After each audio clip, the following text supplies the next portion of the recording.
And we are live in 5, 4, 3, 2, 1.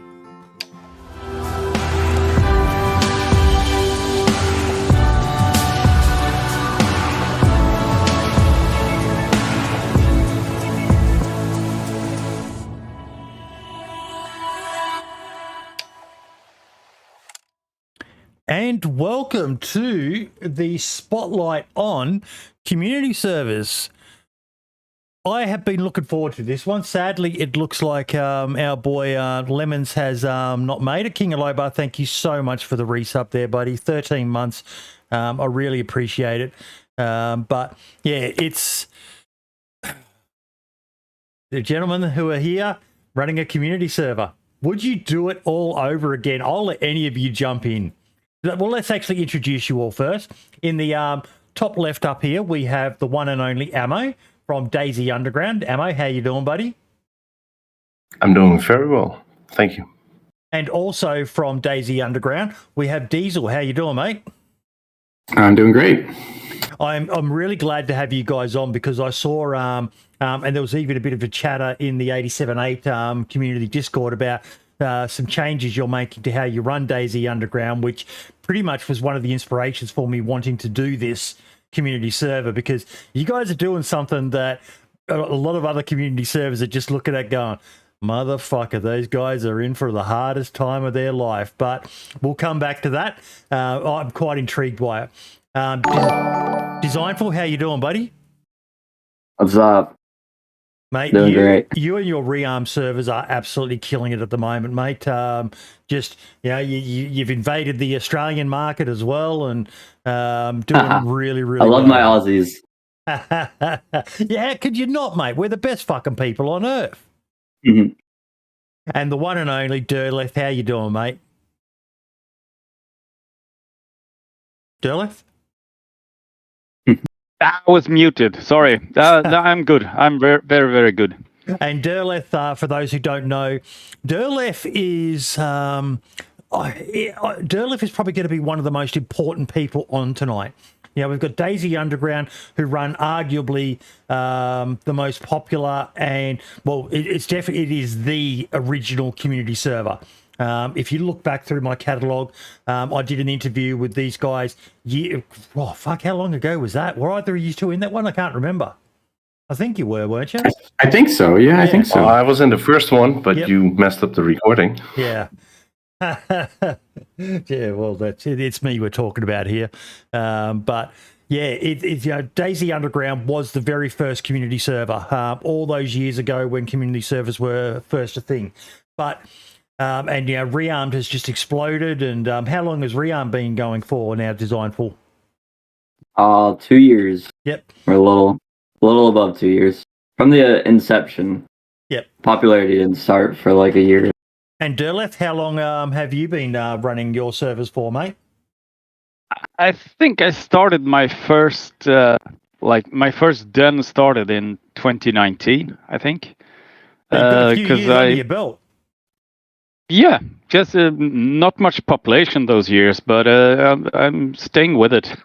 And that is why I wanted you on, mate, because a lot of people, they look at the likes of a DayZ Underground, a Rearmed, a Day One, Happy Bombs servers, and they think, yeah, I could fucking do that, and, I'm going to get all these people. But that's not the reality, is it, Derleth? No, it is not. People don't come automatically. But to be honest, I've never really marketed my service either, because I do it for my own benefit, for a few friends, and for fun, really, because I love the game. I want to play it the way I want it, Yep. So I make service that I like to play on. And that's a very important part of it, is if your heart's not in the server, Diesel, you're not going to enjoy doing it, because it's a lot of fucking work managing a server, isn't it? For me, yeah. I mean, it is. Every server is whoever's running its vision, right? Or at least Yep. a team's vision. That's the whole idea behind these community run servers. It's the fact, even back when, there was no mods and we didn't even have the source files, it was It was still, it was your vision of DayZ. I mean, you just had rules and sort of, you know, because you couldn't control the CLE or anything, but I mean, you still made it your own. Yeah. Yep. And yeah, you guys had your organic role play, and which was such a challenge. You know, pretty much that was and always has been DayZ Underground's vision, is just, you know, it's one of the things I loved about it. I've never been hardcore into role play. You know, I think one of my favorite things I used to do, and this was when I used to run around at DayZ Underground all those years ago, was just run around dressed as a fireman. And when people would ask me my backstory, I'd say, yeah, I was a stripper. And my gig was I was a fireman stripper, and I got caught in these clothes, and I haven't been able to find anything suitable to wear. And that was about the limit of my role play. But DayZ Underground always did it well in that you didn't have to. Some people like to go right into the role play side of things, but you didn't have to. But the rule was, just don't be a dick when other people are doing it. Even if it's not your thing, just go along with it. And that's what I used to do. Just go along with it and not ruin it, because they're having their fun. And I just, you know, play along with it. And, you know, probably one of the most memorable videos for me of all time was the Running Man's video on Hex, The Way of the Meat. And the Running Man, he said, you know, quite famously a few times, he doesn't like role play service. He finds it weird and awkward and all the rest of it. And it's a great video because you go and watch it, and that interaction, I'm certain you two have both seen it, haven't you? Yes. Oh yeah, definitely. Yep. I was actually rewatching it just like maybe less than a month ago. Yeah. If anyone in chat can find the link for that, it is a great video to watch, because the Running Man was really uncomfortable because Hex, does Hex still play on the servers?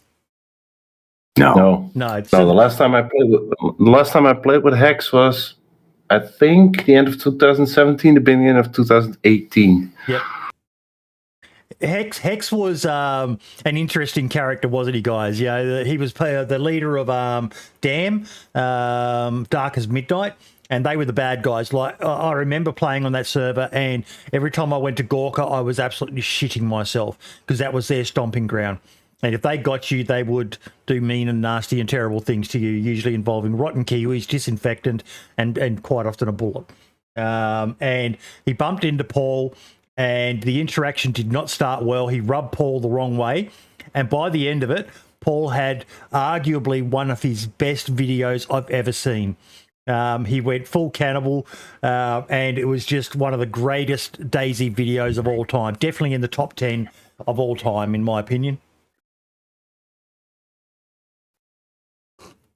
Well, that's what the server's about, right? Yeah. I mean, it's just like you said, just going with it. You don't have to be super into it. You just want to have some type of interaction, and even bullets is an interaction. I mean, you know, maybe not what everyone's looking for, but it is a type of interaction, and that's going to happen. And a lot of new people to Doug, that's what they struggle with. They're like, so it's an RP server, but you're allowed to KOS. It's like, yep, you're allowed to pretty much do, you know, I wouldn't say anything you want, because, you know, there are obviously limits, but, you know, it's that golden rule, right? Don't be a jerk. Yeah. That's always been our thing. But that's the best place to put a role-playing rule set for a server, in my opinion, is that do whatever you want, but stay in character while doing it. And don't overdo it. If role playing is not your thing, just play along with anybody else, and don't ruin the moment. And but we have a ton of players though. We have a ton of people that just come in and do what they want. They talk about the server and stuff like that. It's just when they meet, you know, some of the regulars and they mention the word server or anything that's like OOC. Yep. You know, other people will kind of look at them. Yeah. Other people will look at them and go, "What?" You know, and kind of, you know, get it across that they don't understand, or they're not going to, you know, engage in that type of conversation. But other people will just answer them sometimes, and it's, you know, it happens. Yeah. Actually, Doug was kind of the server that inspired me to start fibbling with servers on my own. because obviously it's based in North America, so I had a ping issue, but I played a lot on Doug and got shot a lot, and I got annoyed, but the server was so well designed that I kind of wanted to have something like that myself, but closer bastard. on. You bastard. There's you in the EU complaining about ping issues to fucking North America when you've got an Australian in chat.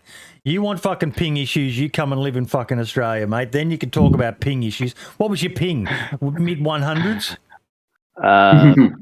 Yeah, something like 150 or so. Yeah, mate. Well, that's how I 150 play. ping for me is like, fuck yeah, that's a good server. I can play on that one. I play with 110 to 150 on Doug because I'm Dutch, so yeah. But then again, ping doesn't really matter. It matters when opening doors and hitting zombies, because I don't engage in PvP. PvP for me usually means I get shot from somewhere. you get used to it. I mean, I am the fist fighting champion of Doug, so. What's it like for you, Designful, with managing that aspect of the community? Because you're generally a more base raiding and clan sort of faction-y server, but there are some people who like to go along with that story aspect of a server. What's it like for you with your community?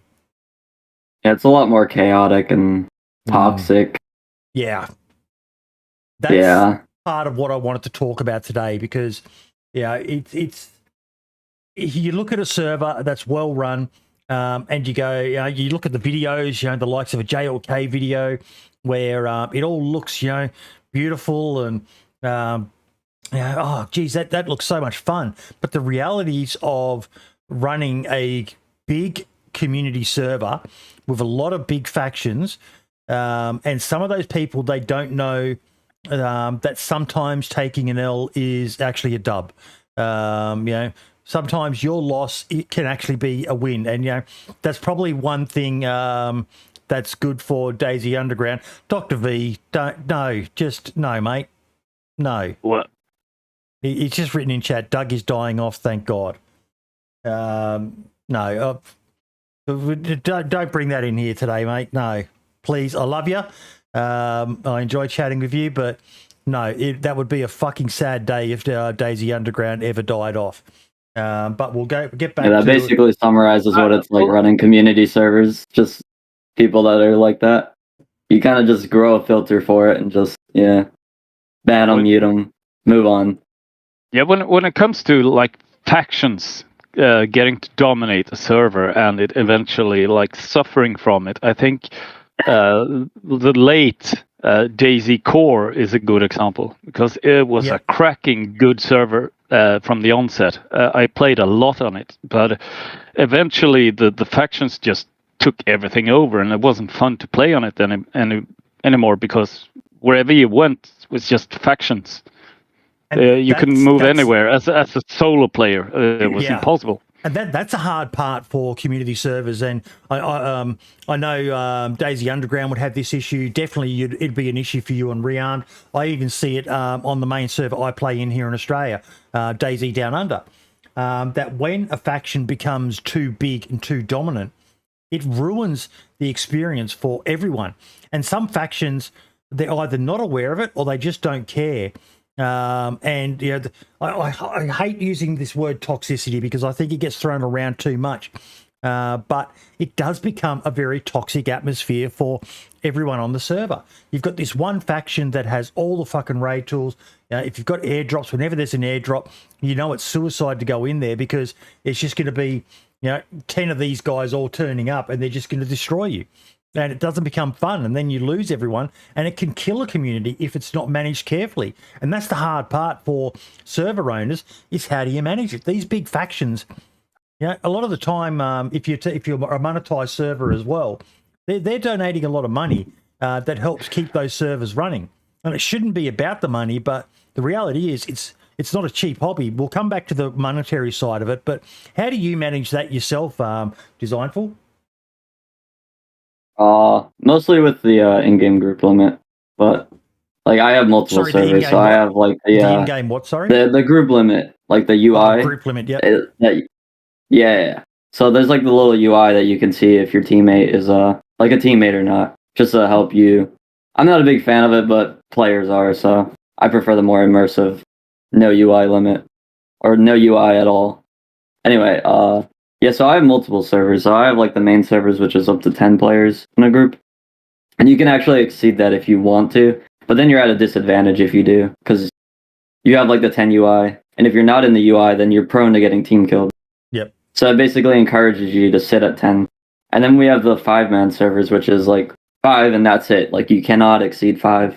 And those tend to be the more popular one for obvious reasons. Mm-hmm. But even those, like 5-man versus a solo, like there's no contest. So I've been looking to I'd like to have 5 men on the server. I'd like to open more of a like a solo duo trio type beat. That's what I plan on doing one soon, actually. Yep. What about for you guys on DayZ Underground? How do you manage it? Because factions have always been a key part of the dynamic of DayZ Underground. From one of the things I love so much about your server is, I still go on there from time to time.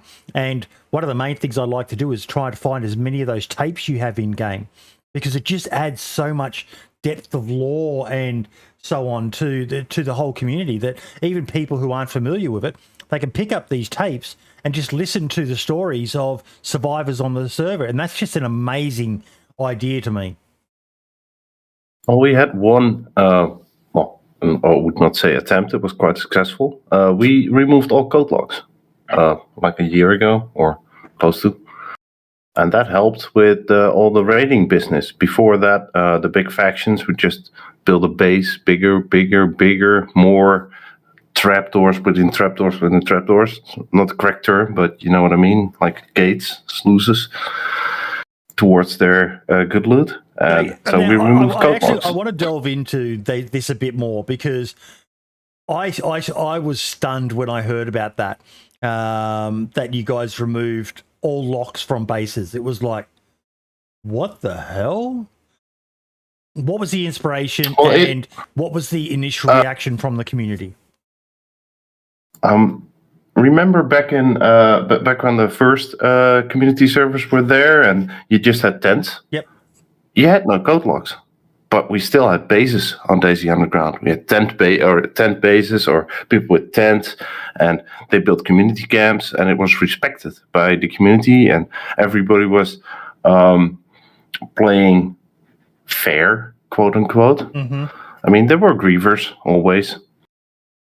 So that we wanted to bring some of that back to make the community realize that you need to play fair and be fair, and then yes, there will always be assholes, but to better the community, we remove code logs just to make people realize nothing is safe. There are no safe spaces. What was the reaction from the community when you first did it? Oh, they were angry. Angry? Yeah, they were very angry. Yeah. But it brought a lot of people back as well that left because of these massive mega bases. Mm-hmm. So it's always a tightrope to walk, I guess. Every decision we make, or the team makes, I should say, because it's not just me, Diesel. I mean, me and Diesel were even out of the admin team officially, not running the community anyway. We just did the server, did the mod for a while.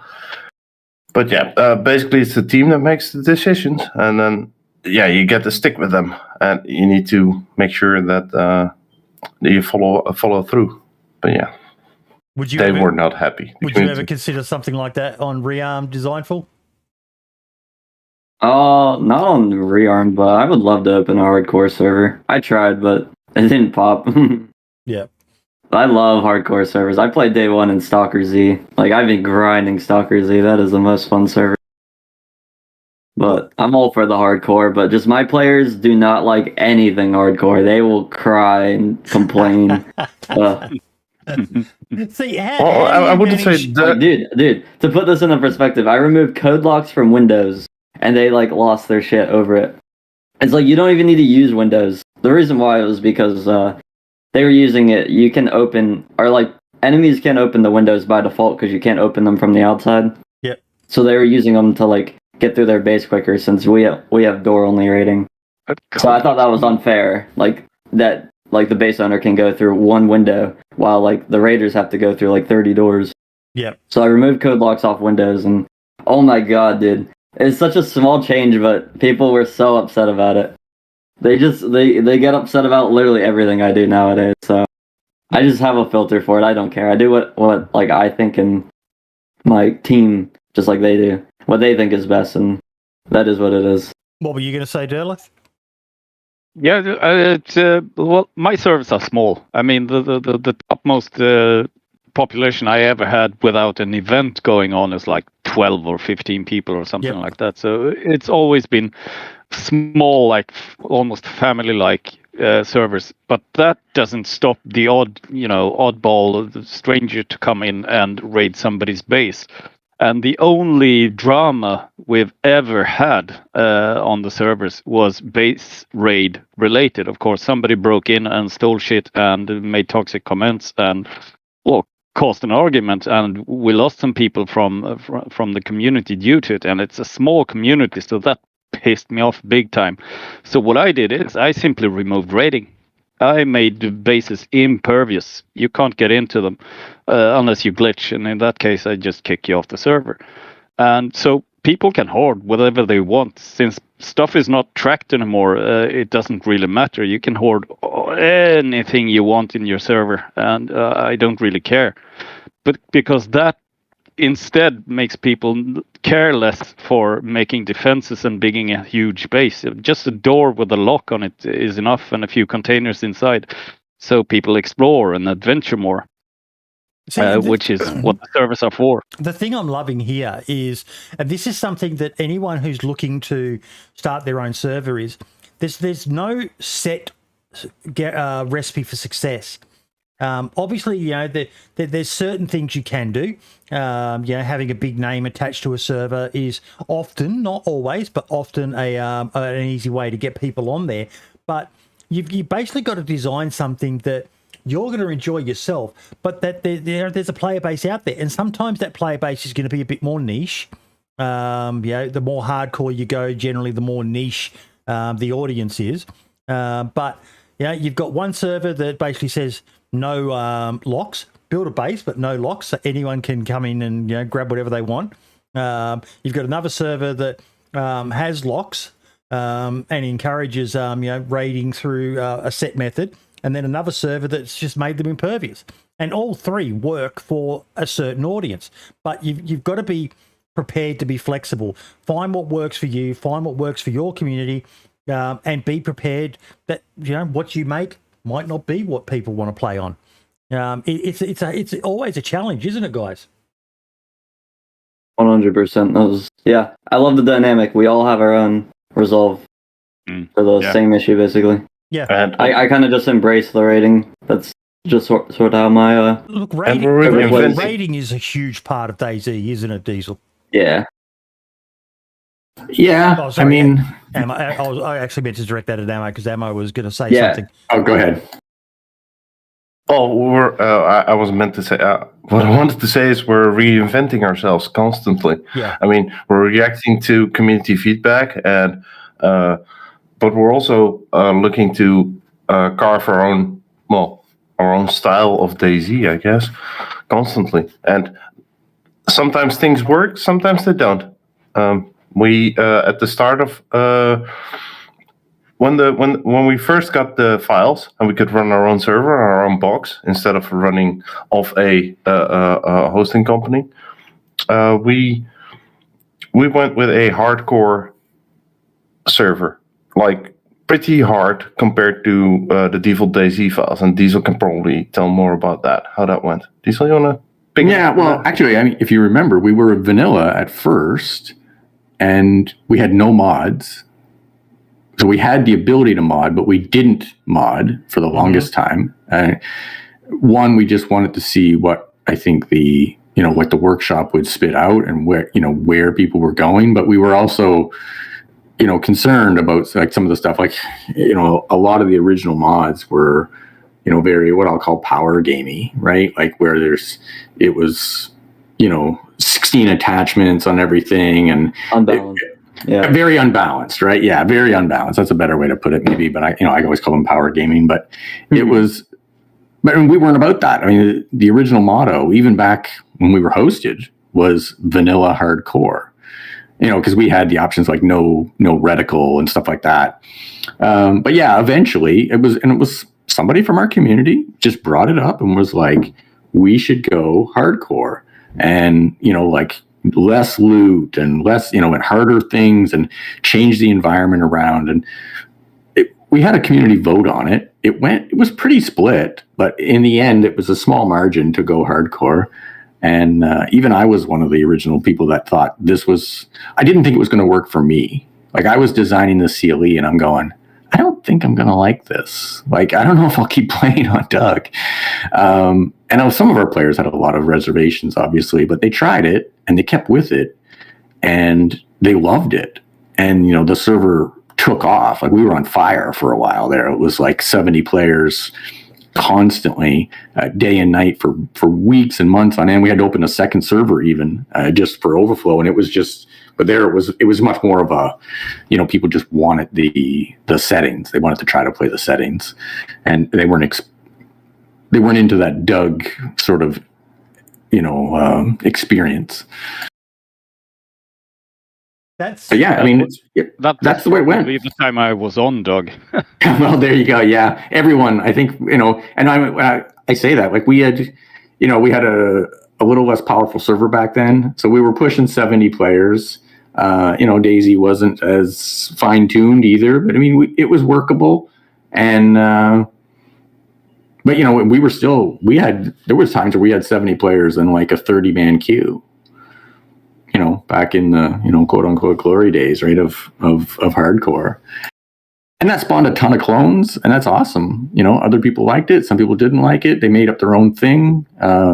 We had, Day One spawned off of DayZ. DayZ Core spawned off of DayZ. There's been a ton of, Doug, there's been a ton of servers that have, spawned off of that Doug experience. And that's we even helps. That's always you're talking about something there. There's probably another a good time to segue into something different here, but it's the hard one, isn't it? These copycat servers that they see someone do something successful, like Rearmed. You guys, from my understanding, and someone can feel free to shit on me in chat if I've got this wrong. But you guys kind of made the key card and the locks for certain rooms thing massive. And now there's a lot of servers that try to do that. DayZ Underground has spawned a lot of clones. Probably the most infamous one that everyone knows of is Day One. And how many clones, Choco did the clones. And, I even talked about that on the podcast with him. And it's a bit of a shit thing to do, to just call yourself, Day One, word for word almost. And he's moved on from that, but it's a sign that you've done something right. But it's also it's something that when you're trying to run these things, and these servers become your babies, and you invest a lot of heart, time, and money, and energy and emotion into it, and then to see someone effectively stealing what you've come up with yourself, it's pretty heartbreaking, isn't it, Designful? I don't really care too much. My server was heavily inspired from Milo, the Average Sniper server. Like, he had the original keycard thing that I kind of looked into. And his server, had its own issues, I guess, and they ended up dying around the time when mine kind of popped. But yeah, the keycard thing wasn't, my idea. The keys were, I saw the keycard model and was like, okay, keycards don't make sense in DayZ because there's just doors, so let's make it keys instead. Mm-hmm. That's it, though. But yeah, I don't really mind the whole people taking inspiration thing, because that's what we all do basically. We all take inspiration from one another. Yeah, well, but inspiration is one thing. Pure plagiarism is another. The servers that pop up that call themselves Day One. Oh, those are the worst servers, dude. Don't play those copycat Day One servers. Yeah, they're full of cheaters. That's horrible. I don't like to sit in queue for the Day One servers, so I'll play I know they're clones or whatever. They're not the real ones. As long as I don't gotta wait in queue, I'm fine. But they're just full of cheaters, and there's no admin. So naming your servers like something similar to a popular server just to trick players into joining. Yeah. That's just bad manners. It's scummy. It's a scummy thing to do, isn't it, Ammo?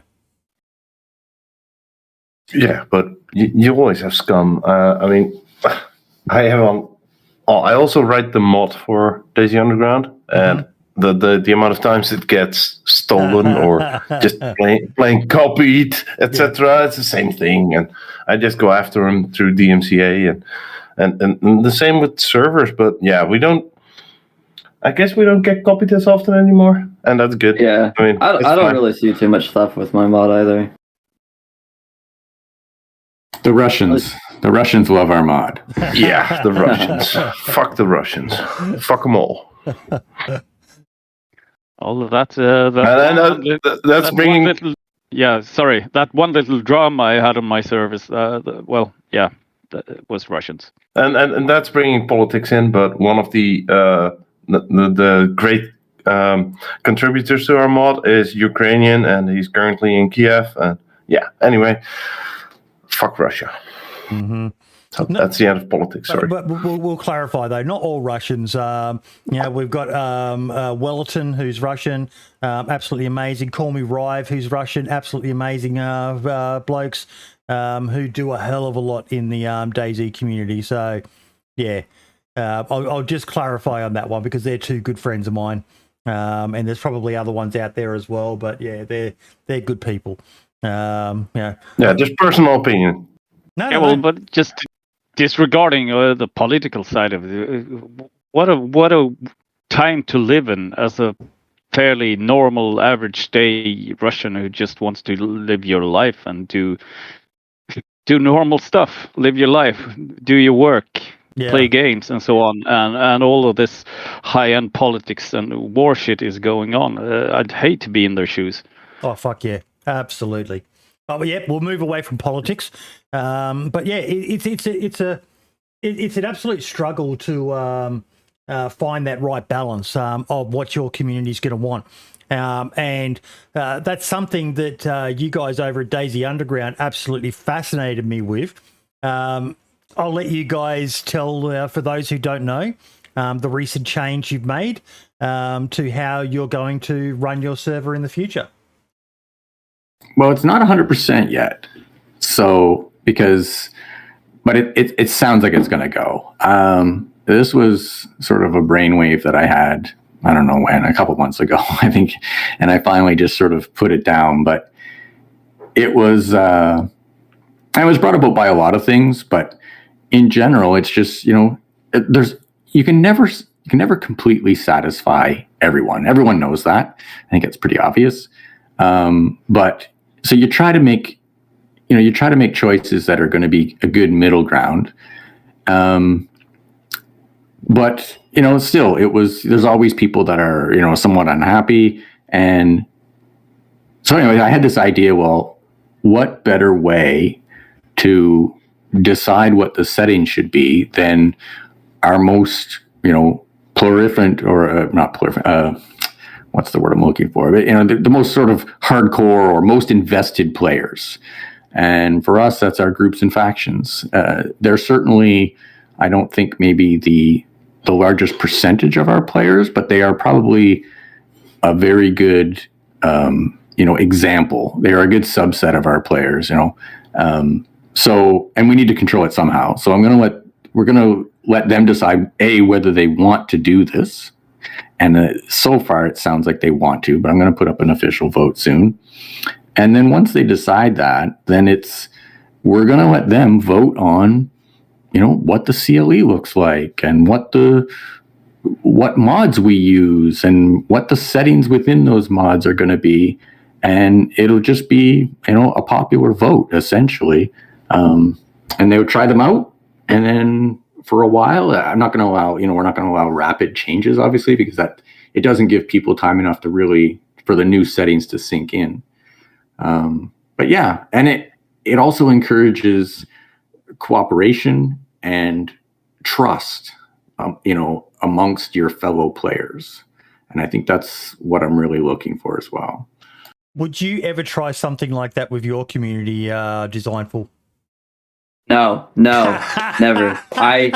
No. The whole time I'm sitting there thinking, I'm like, I would never.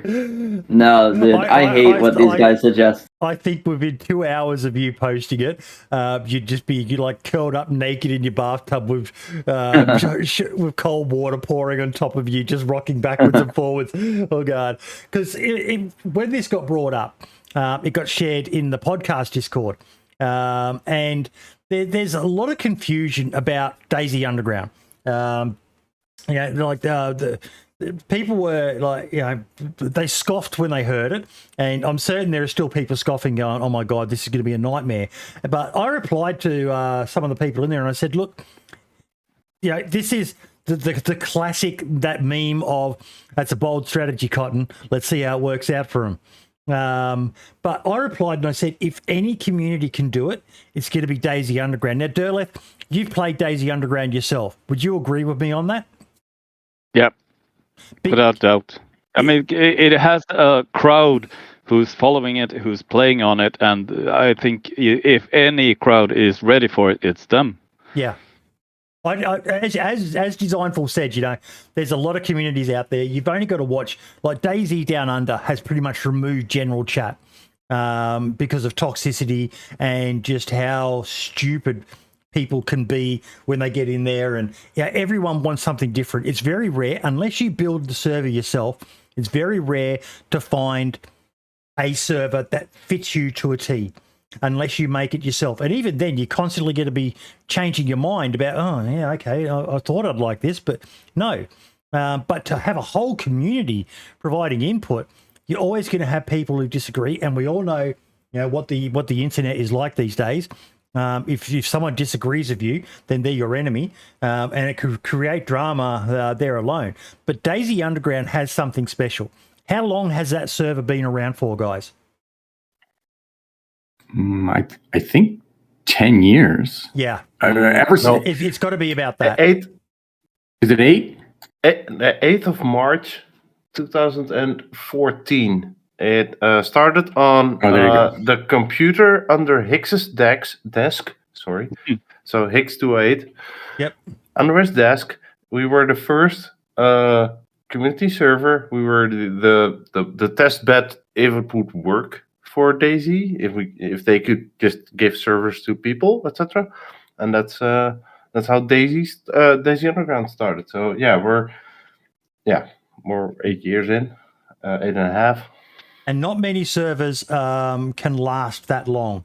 And that is, kind of why both Derleth and I are of the same opinion, that if any server is going to be out, I'm certain there's some other really tight-knit communities out there, but for a fairly large-scale server, yes, you guys have only got the one server. We don't mention Doug EU anymore. That never happened. But if any server can do it, it's going to be DayZ Underground, just because of what you guys talked about before. You've got some factions that, Damn is still around. Probably a very different bunch of people, but there's a certain... what other factions are still around from the beginning of it? That's probably... Name-wise, it would just be Damn. Yeah. Because that's just an absolutely legendary community, like we mentioned before, with the Way of the Meat video, Dark as Midnight and Johnny, and there was so many characters made that up. But it's gone through an evolution. Most servers do, DayZ Down Under, the server I play on. A lot of the factions that were big back when it first started, they're not there anymore. A lot of the players are still there, but they're different. But it's that sense of community that you guys have, even though there's been ups and downs, and if you're in the Reddit or in the Discord, like any community, people can get upset and things come to attention, and you guys said you've left the team and then come back, and things change, but the core of a good community, it's a hard thing to build, isn't it, Designful? Oh yeah, for sure. They always want change. They always want this and that. Yep. Like, I personally believe like if you give them the power to change your server, like they'll make it terrible. That's just my personal belief. Though. That's what we're gonna try. Yeah, that's spicy, dude. But here's the thing: it'll be their terrible, right? Yeah. They Sorta, make yeah. but they make the choices. This is for me. This is the interesting part, and I am extremely interested in this. On off, like on a psychological aspect, isn't it? Yeah, it's fascinating. Yeah, it is. But I'm extremely open behind because here's the thing. So, and there's a fair number, I think, maybe in the community that think, and as Ammo pointed out earlier, that they think it's the Diesel and Ammo show, basically. And for a time when we were, originally when we were admins, the first time, to a lot of sense, it was us. Some people had kind of checked out, and we were just sort of making up things as we went, and we didn't get a lot of resistance, or we didn't get a lot of input from other people. But then they sort of started believing because we're sort of gatekeeping to a certain degree, right? Like they suggest a change, and it's like, well, no, because it doesn't fit with the vision of the admin team, because the admin team does run it, and their participation sometimes ebbs and wanes, but it's always them making the decision. So, but at the end of the day, that team, they're not going to push the server. They have a certain vision, and they're not going to put the server in certain places, but turn it over to the community. I mean, it's to a certain degree, I don't want to say it's their server, but they, and especially when you're talking about Doug, when I say this, they live on it, because some of our players, they live on that server. Like we're talking 40 hours a week plus for some of these players. So, and I'm assuming they have jobs too. So like literally Doug is their second job. So, but if they want to do something, you say they're going to ruin it, but if they collectively vote for it and they want that, and that's what makes them happy, why not let them have it? So I'm very intrigued where they will take the server, because I think they will take the server potentially in directions that the current team won't. And if it works, it works. And if it doesn't, they will realize that. And I think they will move it elsewhere. Yeah, but maybe that's the classic. You may think you want this, yes, but you really don't. Right. So you vote it through, and you play with it for a couple of weeks, and everybody realizes, oh no, this wasn't that good of an idea. And Right. there's a classic thing of that, like particularly with the raid servers. You probably see this all the time on your servers designed for that. These big factions, when they're dominating, when everything's going their way, they're happy as anything. And then when they get shat on by another group of people who come in and wipe their base or whatever, they don't take it well. So when they don't get their own way, and that's going to be what's fascinating. Like I said, if any community can do it, it's Doug, because so many people are invested into the RP side and the story side of it. But yeah, I don't think a lot of servers could do it, and it would be complete and utter madness to do it. But yeah, I'm really watching this with interest, and like you, Diesel, the psychological aspect of what this holds is fascinating to me. I think it'll make a much stronger community, really. And I don't think it's like some kind of a, psychological test, like where, just to kind of see what happens if you lock a bunch of people in a room, right? But I really think it'll make it stronger, because they will respect each other outside of the game a lot more. They'll have to, I think, to a certain degree. But the relationships between our players are pretty tight, especially in our groups and factions, like our core group. They're already, there's some people that maybe don't get along all the time, but I think there is a fair amount of respect there. And there's a lot of, OOC gaming for one. People will take other players and go play something else or do something, but there's I think there's a fair amount of friendships there. So I think it'll work. And the other side is, from the way they're talking, like right now, because some of them are, sort of anticipating this coming, it doesn't sound like there's going to be a whole lot of changes to what we really have today. They'll tweak a few things that they maybe don't like, or they'll try to. Again, it has to pass the vote, but we'll find out. We'll find out what the the general population wants or doesn't want. Yeah, well, they're already playing on your server, so they're but they're not obviously totally happy happy, with right? Oh no. Right? They're not I mean, totally nobody happy. will ever be happy though. No, You said it yourself earlier. Yeah. But that's the whole. Yeah. But that's that's always been like my goal when I was doing the CLE. When I'd make changes to the CLE, and you'd see a bunch of people in favor of it and a bunch of people not in favor of it, you knew you hit it right on. Because if no one's happy, right? If no one's happy, or if both sides that are happy and unhappy are equal, you probably there's a bunch of people in the middle that aren't saying anything, and it always seemed to work out. Like, I have run a few like votes on my dens on a few occasions. Just get rid of this mod or not, or will we swap to Banov or Takistan or not? that kind of thing. Because I didn't really want to make the decision just on my own and so on. But just small things. But it can definitely work. And well, looking forward to your results. To see them. Oh yeah, there's always another idea, right? Sorry, just dealing with a message that got posted in chat, which kind of blew me away.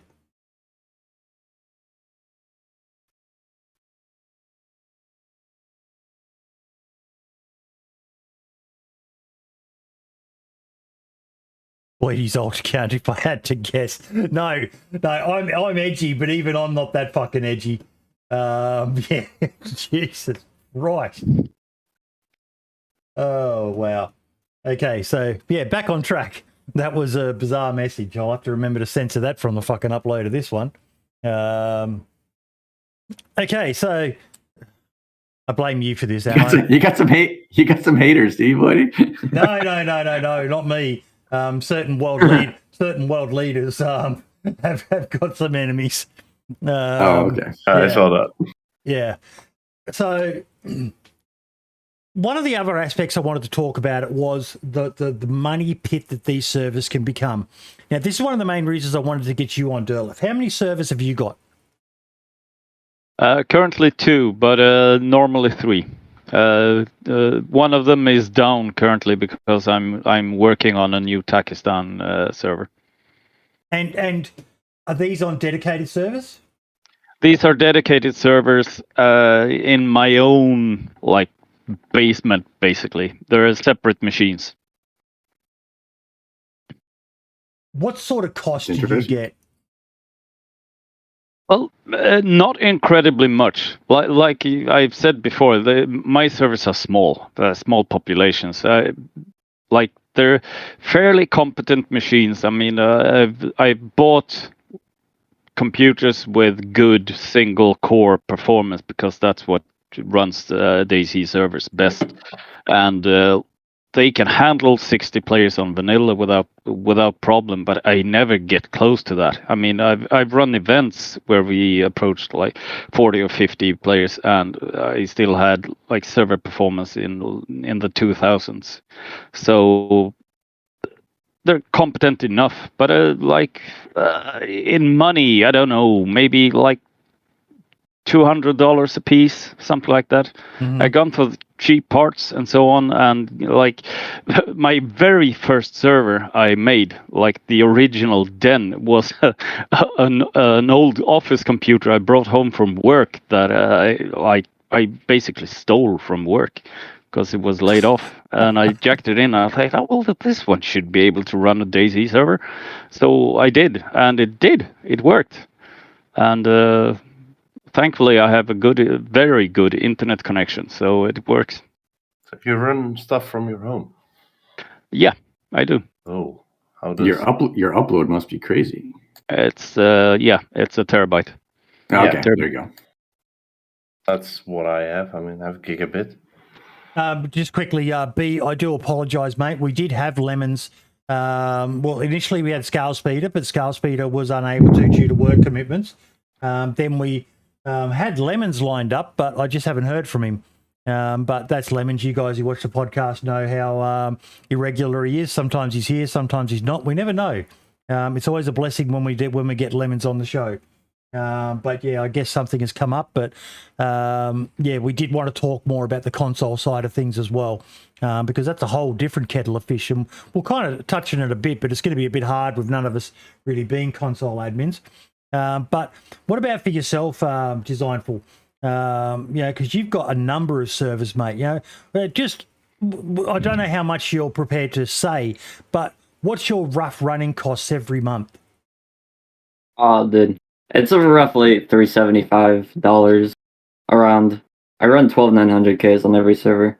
I got a new Aussie box at 600 AUD, whatever that is to USD. It's a lot though per month. A month. So $600 dollars for every month is roughly about $350 to $400 US. Jesus. Yeah, the Aussie server was so much. I wasn't gonna get it, but he kind of lowered it for me. I was like, okay, I need a better Aussie server. It's roughly like 400. Get in contact with Rearmed. So you can work out a deal, but it's not cheap. It's not cheap when you don't all have about the Derleth's capabilities, with a good internet connection at home to be able to run a few servers and then still be able to play yourself and stream Netflix or Pornhub or whatever else you want to do. But most of us in Europe can, Well, what about for you guys at DayZ Underground? What are you guys looking at for just the server sort of costs per month? We pay by the year, actually. Yep. We just switched. When we bought our new box, we paid up front. You get a small discount if you pay for the year, and we had the money, so we were like, why not? Yep. You guys use OVH? Yeah. Yeah. And this is just for the tech side of things, guys. So, just for basically setting up a dedicated server, which is more expensive than just renting a slot on a server. But this is where it starts to become quite technical. Now, when I had my little server, Dean's Beans, I was just basically renting a slot on a server, which is, the company takes care of the hardware side of things. And, it's a lot simpler. I don't fully know how to explain it. You guys could probably do it better than me, but it's a lot easier to manage. When it comes to running a Dedi, a dedicated server basically means that you're the only, whatever you put on there is all that's on there. When you are just renting a slot on a server, you could be on a machine with 3 or 4 other servers. And depending on their workload, that's going to throttle what that machine can do for your server. So Dedis are the best way to do it, but it's expensive. Plus the entry level for the skills you have as, tech wise, it's a lot higher, isn't it, Designful? Just a little bit. I think the firewall manager is the only skillful thing you need to know, and because not a lot of people really share that for some reason. It's very simple to set up your firewall to prevent DDoS attacks and stuff like that. And I think most server owners don't know how to do that, unfortunately, and it's not talked about at all in any Discord. But your firewall doesn't prevent DDoS. Yeah, by default, you got to set up your ports, which ones are open. Yeah, okay. And you got to deny all connections. Yeah, well, we're lucky. We have Diesel. No, but we have both of us. I mean, Diesel is more proficient in running Windows servers, which DayZ runs on because they still haven't released the Linux executables. So, I would argue that Dedi is much easier than those game panels, where you have to click buttons and install mods using Omega Manager. It's very simple. Omega Manager. Well, I don't want to go into details. But that in itself is a mod, right? Omega Manager is community written. Yeah. Yeah, it's community written, but it just updates mods automatically. Sure, because he made a really nice tool for the average Joe to be able to run his own server. I mean, yeah, that's exactly. It's awesome. I've gotten into quite an argument with Philip. So I love Philip. He's my homie. He had so much cool like Yeah, technical I stuff for didn't admins. wanna. Well, my problem. Well, no, not gonna. Well, Yeah. My problem is giving out our unencrypted details to connect to our server to a third party. And that yeah, was my that's problem with kind of one my issue too. That's why I opted to not go there. I don't really mind doing it all myself. I'm a control freak. I like getting into the itsy bitsy deep parts. So I don't mind doing it myself. Now, Yeah, and we.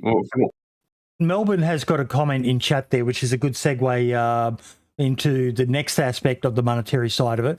He said it'd be nice to get a hardcore server with all custom content to that server. Now, DayZ Underground actually has a lot of really, really cool custom stuff. I know you've got a bit of an arrangement with like DayZ Down Under, where you just kind of work together because you don't really impact on each other's player market too much. But getting some of these custom assets made is fucking expensive, isn't it?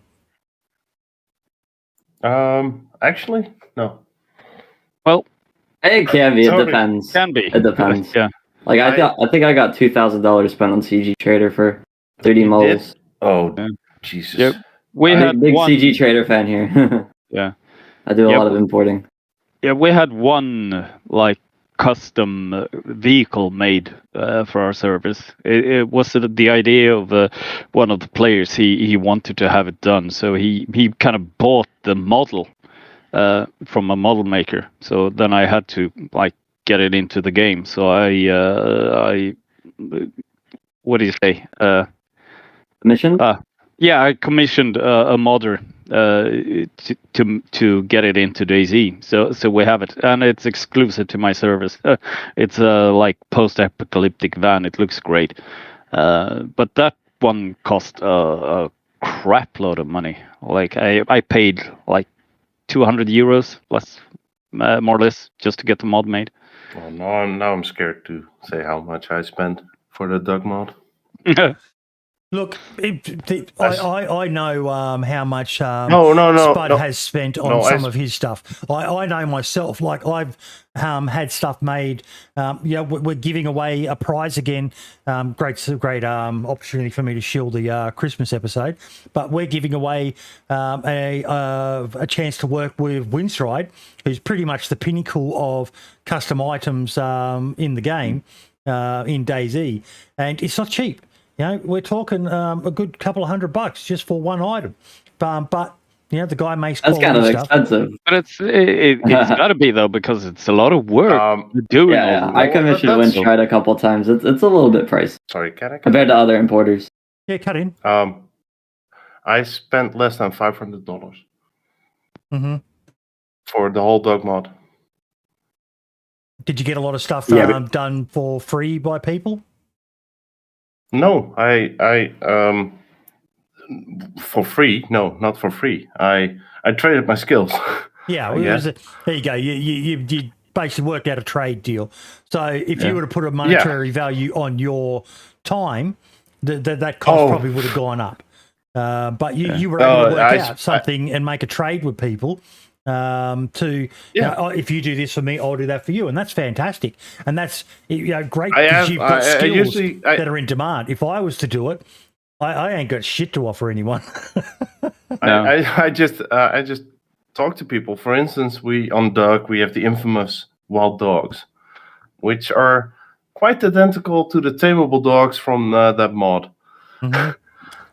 They are the same, and I just talked to the guy like, "Hey, can I use these? We want to introduce wild dogs on Doug." And so they're basically wolves, but in urban locations in smaller packs.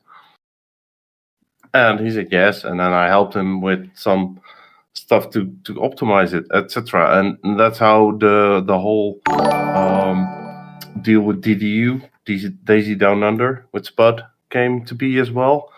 Spud has a lot of contacts. He gets a lot of models made, but scripting wise, he has some things that could be optimized, and I helped him with that. So yeah, that's how I sell my shit. Yeah, basically. One of my major features I have on my service that I didn't really pay much for is zombies being able to beat down doors, because it's a major game changer that really should be a vanilla thing.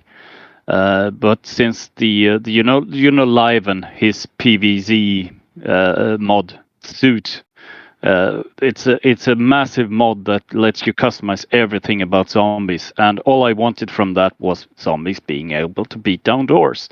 So I approached him and asked, could you do a standalone for that? And he wasn't really interested in that, but I could commission a standalone like PBO. And he did it, and it didn't cost me a lot. And so on my service, zombies can beat down doors, and it's a game changer. Lad can testify to that. Yeah, Lava's the homie. But yeah, it's I expensive. usually It can be. If it's not going to be expensive, it's a lot of time and effort spent going into creating these custom mods, these custom items, custom base building.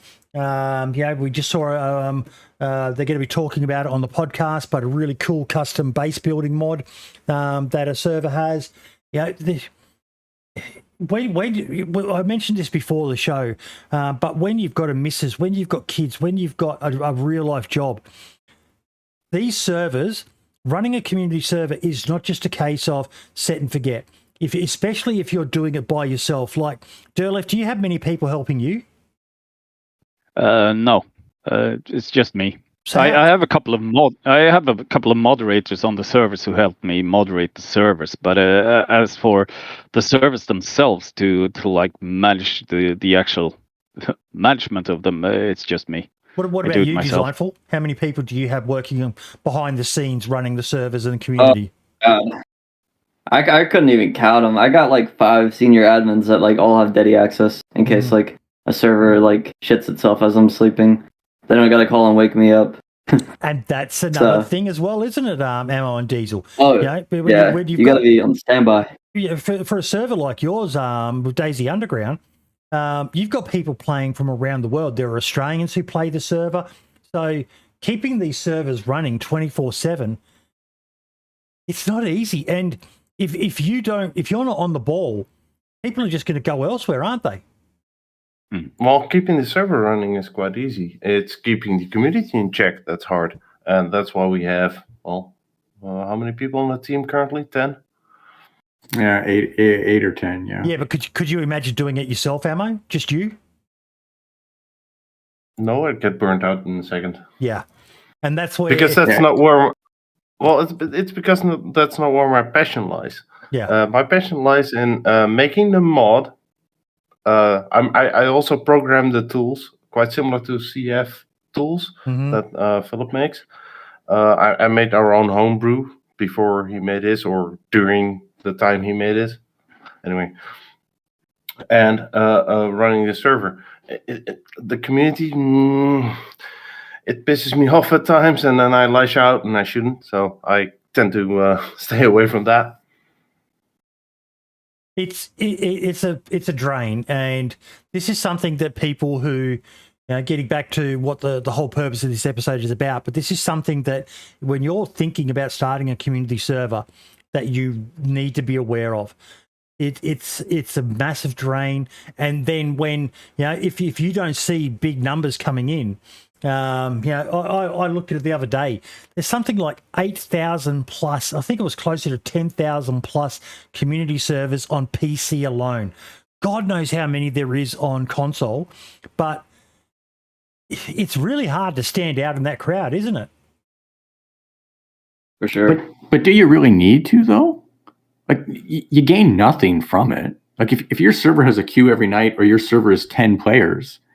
As long as everyone's having fun and they're playing your version of DayZ, what really, like, it's not a popularity contest, right? This is what it comes down to. Exactly. Is what is your motivation? There are people out there who want to be like Day One, or like DayZ Underground, or like Rearmed. Then there are people who just want to create their own special little slice of heaven in the post-apocalyptic wonderland that is DayZ.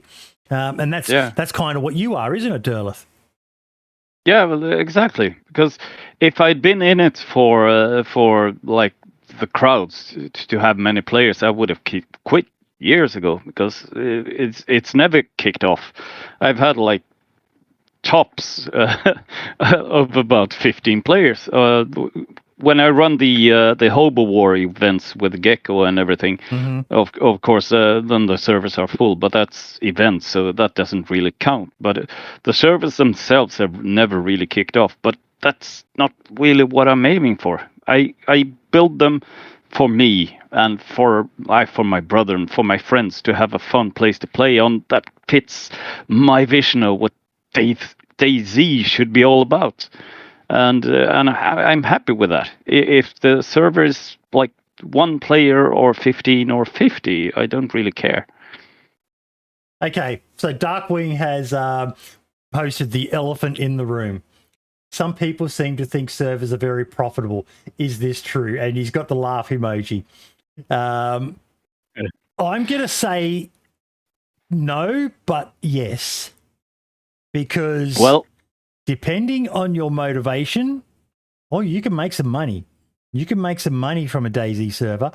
There's, I've been told from a very reliable source, Asmondian, that South America in particular is quite renowned for pump and dumps, where they'll set up a server, they'll talk it up, they'll big it up and all the rest of it, and maybe steal a few mods here and there, and post it up and get a whole pile of donations, and then the server just disappears.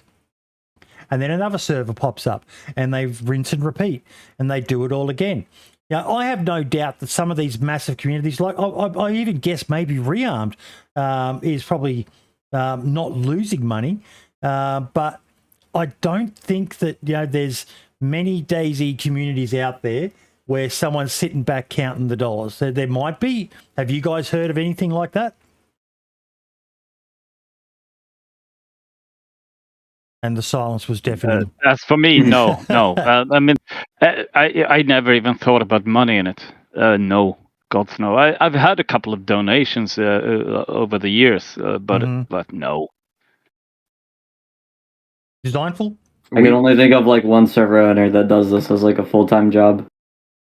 So, not really.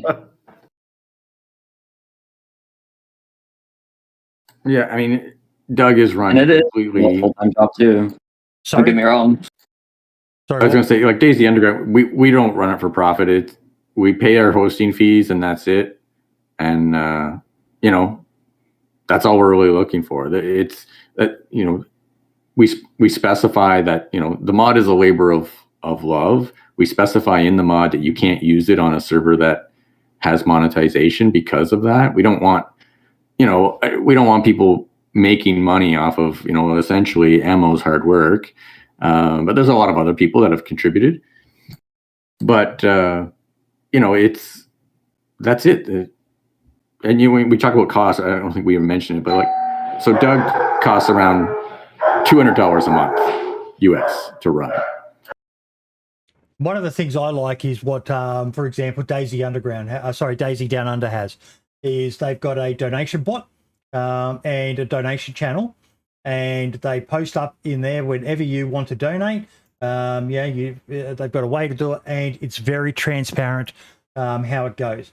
That said, at the end of the day, I really don't have an issue, provided you're not scamming people with someone doing a server and making a few dollars from it.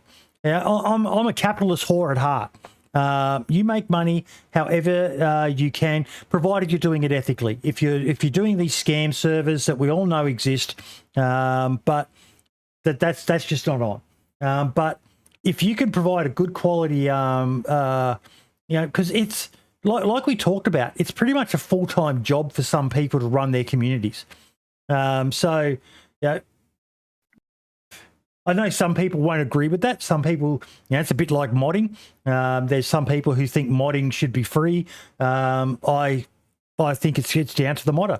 If the modder wants to be able to charge for their services, they should be able to charge for it. I don't like BI's policy on it, but BI own the game, so they get to say what it is. But I've got no real issue with it, but there just needs to be some transparency about it. Well, my 2 cents is that if there are 9,000 DayZ servers out there, and I promise you about 95% of them are more or less empty. Yeah. There are a few full ones, and then there's a few medium population, and then there's a bazillion low or empty servers. I would never ever dream of paying for priority queue to server when there's thousands of empty servers. But if people are prepared to pay to get into their favorite servers, who's to stop them? I would never do it. But if people have their money and want to pay to play on their specific server, let them. I see no problem with it. Yeah, there's a large player base though that DayZ is at its peak fun for them when the server is full or near full. Yep. Right. There's a ton of those players. They don't want to play on a server that has medium pop. We've had that discussion with our community before. There's a bunch of people sitting there going, "Oh, I'm not going to play because there's only X number of people on." But there's like 20 or 30 people sitting watching the population. It's like if you just played the game, the server would be full, right? But for a ton of people, it's because and the other side, I mean, it depends on your player base. It's Doug being more interaction based. Well, obviously, if the server is high pop, then you have much more chance of having an interaction. Although there are nights where people get on and the server has a queue and they run around for 3 hours and they literally see not one other soul, right? And then other times you'll jump on the server when it's, in the middle of the night and we're running about 10 players or less, and you run into literally everyone. Yeah. It just happens. But there's a large percentage of the population that plays DayZ that is looking for other players because they want some type of interaction, whether it's RP-wise, whether it's KOS, whether it's, run and gun, so they want to increase their chance of that. I mean, and then you've got players, like Derleth, who just puts up a server and he's happy with 5 players because they're playing for the experience. It sounds like anyway. I mean, you'd be more than happy if there was 60 players, but if there's not, you're still having just as much fun, right? Yeah, because the potential is there.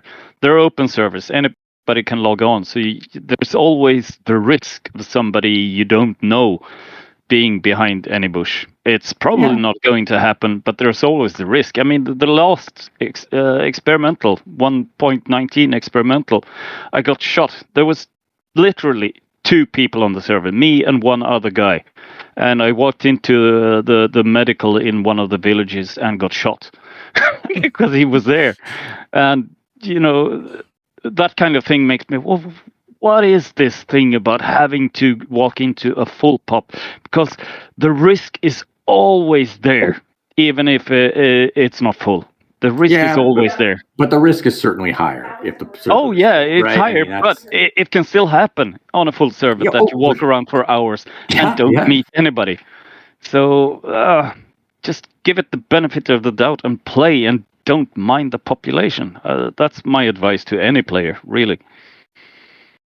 Personally, I prefer interactions, so I only play servers with full pop because I just want to talk to people. I want to shoot them. That's how the game is meant to be played, in my opinion. Developers have different opinions and whatnot. I play dress up simulator. I mean, to me, it's the potential of interaction that is the key. Not actually having interactions every 5 minutes. I'm with you, but I don't mind playing on the higher pop servers now. I suck at PvP, but for me, I loved just being able to get lost and not hear something, and then all of a sudden there's a voice behind me, or I'm shot, or or whatever happens, and But I firmly believe that if a server has the stuff that you like, just get on it and play it, regardless of the pop. Because as you said, if you're just sitting there watching a server for the pop to rise, well, it's never going to rise. Just jump in there and just do it. Because for most of these servers, it's one of the disheartening aspects of it that we see a lot of servers come and go. Myself included. You build a server, and it is disheartening when no one shares your same vision of what would be a good server. It's great when everything's kicking, but when it's not, it's quite disheartening, especially if you pumped a lot of time, effort, and money into it. Yeah, because they can become money pits. Like Designful, roughly how much do you reckon you've spent on your servers over the few years they've been running? Just a rough ballpark figure. I don't even know. Let's think. 300 times like 5 at least, and then times that by like 12 So we're for talking 1 year. We're talking 10,000 plus. 1,500 times. Yeah, definitely. Yep. And Plus, is this coming from donations, or are you funding this out of pocket? No, it's definitely from like priority key purchases. Ah, okay. I only offer priority key on my server. So yeah, I kind of rely on people to like sit in the queue in order to fund the thing and buy prior. That's how I fund the servers. because That's fine. It works perfectly again, fine. a lot of people don't realize, but Bohemia has quite strict rules on what you can do to monetize a server, don't they? Designful. Not really. I mean, people do weird stuff. I'm probably one of the only people that only does priority queue amongst the like highly modded servers. Because they do like these like skins and stuff. Mm-hmm. I don't know. I'm not a big fan of that, and it kind of like gets into the territory of pay to win, or it just ruins like the aesthetic of the server when you have people running around in like Gucci gear and all that cringe like Galaxy ghillie suits and stuff. Well, That's not my type of DayZ. It sort of brings up the issue, Derleth, of these servers where you can go in and pay for items to be delivered to you. We all know what happens. Pay to win. Yes. But it's not pay to win. There are rules around that. You're not allowed. Yeah, you're not allowed to. You're not allowed At to all. give. You're not allowed to pay for a gun. You can pay for cosmetic items. Well, but that's that's on BI, right? Yeah. Oh, yeah, definitely. I'll just bring it up. Yeah, but I sure, have like- no issue with the paying for cosmetics or anything like that. It's really like if you're prepared and have the money for it, like why not? I wouldn't offer the services because I think it's not necessary. But if it works, then go ahead. Okay, here we go. Now, you are kind of right when you said it's not really complicated, but it's quite strict. If you breach these rules, they will send you a cease and desist letter. They've done it many a time. My advice to people always is if you're playing on a server that is offering those sorts of things, like if you pay us $50, we'll drop you a Humvee and a M4 fully kitted and 4 breaching charges. That's not the sort of server you want to be on. If they're allowing that, they're probably, someone said before that there's a server that if you pop them a few dollars, report them. Contact us right there. You can just click on that and you can send them a message and you can report that server because they're a blight on the community. They really ruin what DayZ's ethos is all about. And like I said, if they're going to allow that, what else are they going to allow? You shouldn't be joining those sorts of servers. They're disgusting and they ruin what the game is about. That's my opinion on it. What do you think, Diesel? Oh, I mean, I'd agree with you, but I mean, obviously, if there's people paying for it, and there's people that don't agree with you, right? I mean, that's a sad reality is that people actually do that. People will message me and be like, "Yo, give me nails," and I'll give you like $20 or something. And I literally just want to ban them for that. Like, it just makes me so mad that they would even go out of their way to message me that. And you've got right here the servers that are approved for monetization. Now, monetization, just to clarify, does not mean a server is taking just pure pro bono donations. They may even be selling merch. If DayZ Underground, do you guys sell T-shirts? yes. Yep, that's completely allowed. You don't have to apply for monetization to be able to sell a DayZ Underground T-shirt. But if you want to do something like what Designful does with priority queue, you have to apply for monetization. So if you join a server and they offer things like that, go in here and check this list. If they're not on here, I'm hoping to God you're on here, Designful. I'm a little bit new to the party. You're not on here?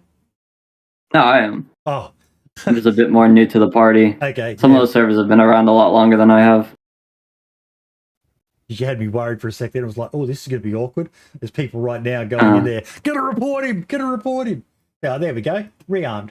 And There it is. you can see, show rules. You can click on it, and to be able to do it, it's basically vetting. We got a new website, so I didn't put the rules on the website. Yeah. But there's certain things, and it just shows that the community's above board for the most part. And Rapture. Let's click on them and see where it takes us. Rules and FAQs.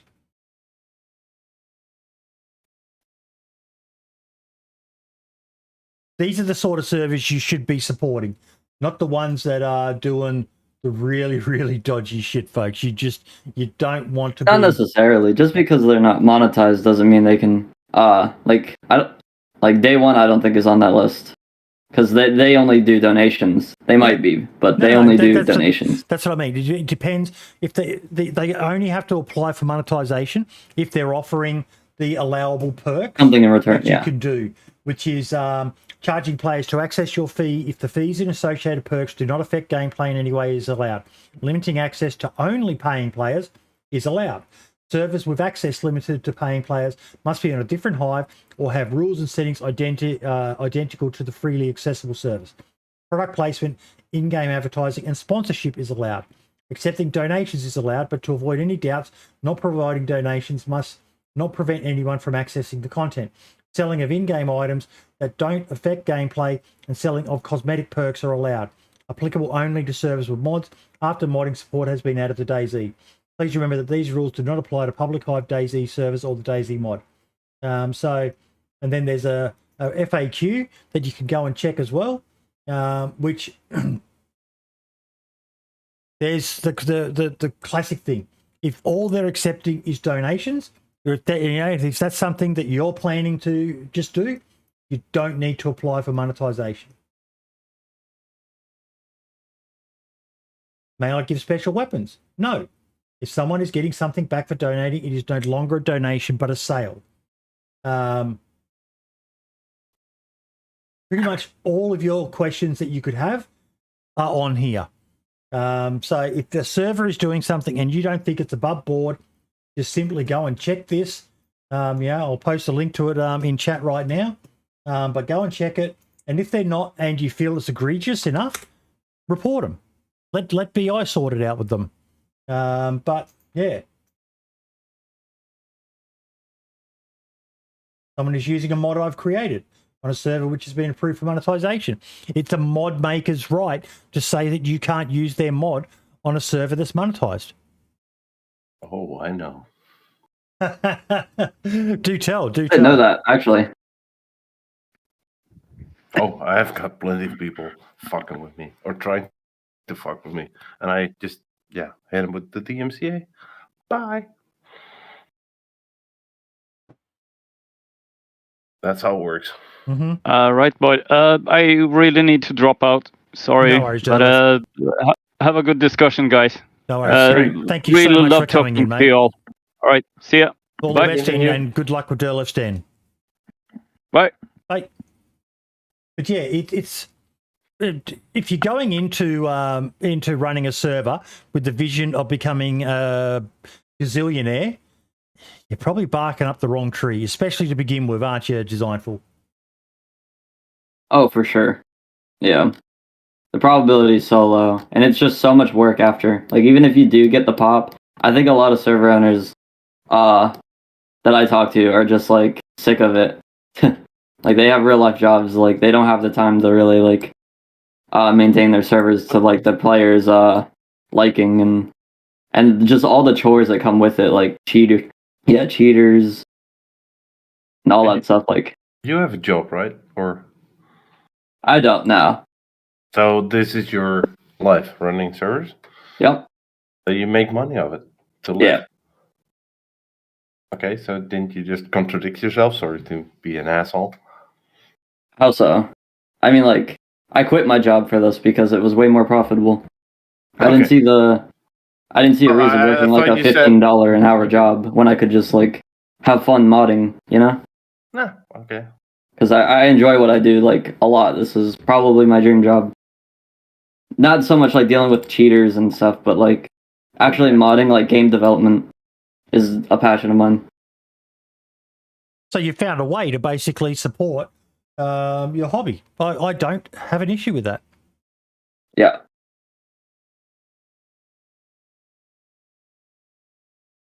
And yeah, like I said, it comes with a lot of downsides that people don't really expect, like cheaters just fucking everything up and whatnot. But, you know, you kind of get used to it. It's just part of it. And that's probably another issue that Doug, have you guys ever been targeted by cheaters and hackers and all the rest of it? Of course. It can be heartbreaking, can't it? I mean, it's a nuisance. I mean, I don't know. They eventually just go away. I mean, I don't know. It definitely can be. I've seen a lot of server owners just like completely heartbroken from it. Like, because depending on which cheater it is, there's little you can do other than like beg Bohemia to do something about it. Like Modern, for example, with Trump's Wall. Yeah, Trump's Wall, Modern, completely pretty much destroyed.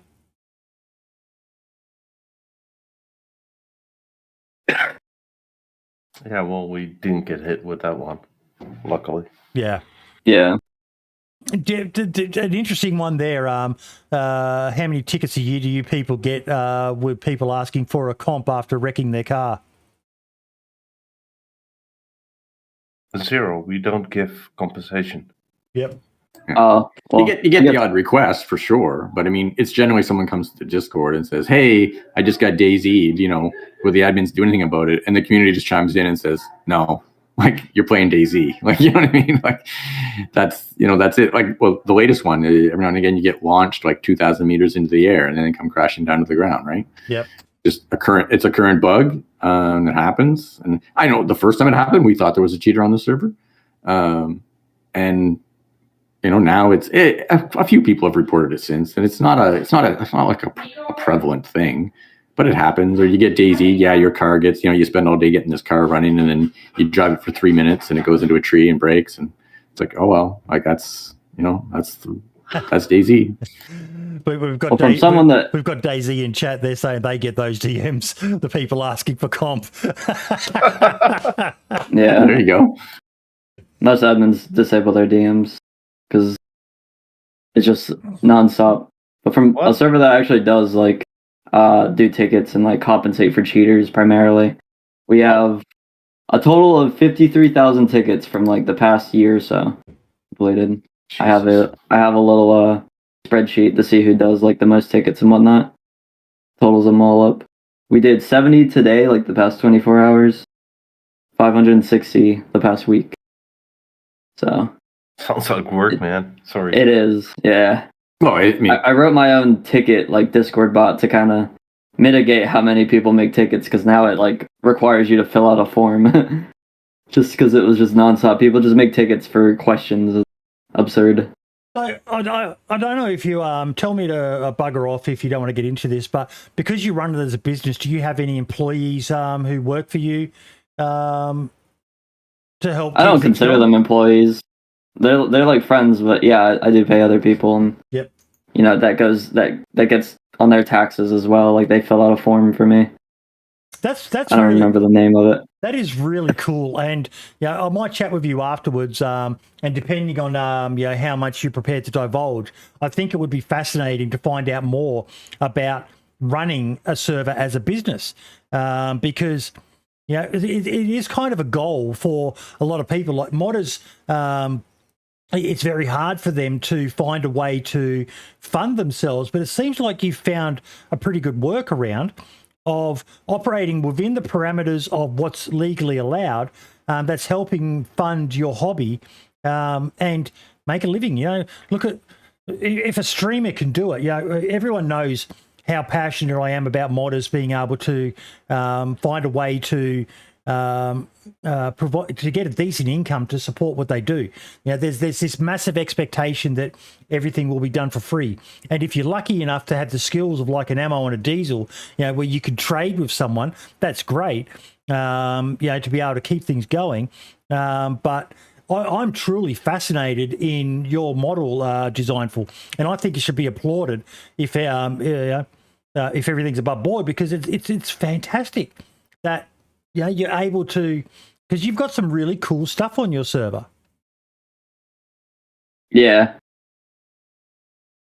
I can't wait for like Arma 4 modding, just so like can get off our DayZ engine and just do so much more. Like I'm at the point where like I kind of want to like make my own game type thing, but that just seems way like, I don't know. I like just I'm just looking at what it's Mr. a lot Frankie easier right now. I'm just looking at what Mr. Frankie wrote in chat.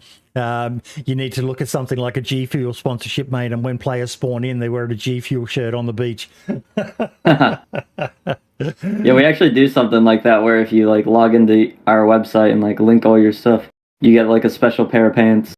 Yep. When you spawn in. It's really goofy. What do you guys think about that sort of stuff, Diesel and Ammo? What, sponsorship? Yeah, I mean, it's just not for us. I mean, it's not what our community is about. You know, I mean, but we do things like we have certain levels of groups and factions. So you start off as a group, and then you can sort of graduate to become a faction. Depending on your, you know, what you're doing. Like if you're participating in the community and like providing lore and providing good interactions.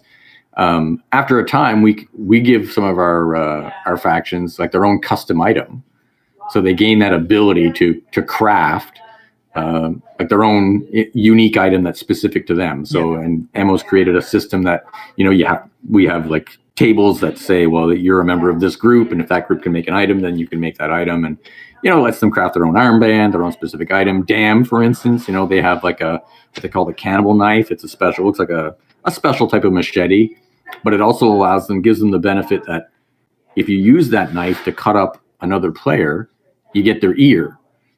Now, Damn always gets the ear, and then anyone else who uses it, there's just a percentage chance to get an ear. But then you can take those ears and attach it to the handle of I can display them, right? As like a trophy case. You can display the ears on the knife.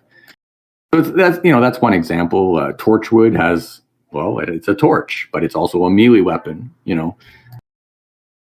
And it's made out of metal, and you know, and et cetera. So that's really cool. There's all kinds of them. We have a whole system like that. So I mean, as far as our donators go, like our people that donate to Doug, they aren't recognized in any shape or form because it is a donation. You get nothing back from it. We don't even. There's no mention of it. It doesn't get mentioned anywhere in our Discord, on our website. You give freely, and you get nothing. You get the satisfaction that you helped Doug keep going for another day. See, but then that sort of raises the queries. Like I was just looking at Day One before, and they have a similar sort of thing. They have a donation link, but you don't know how much money they're making.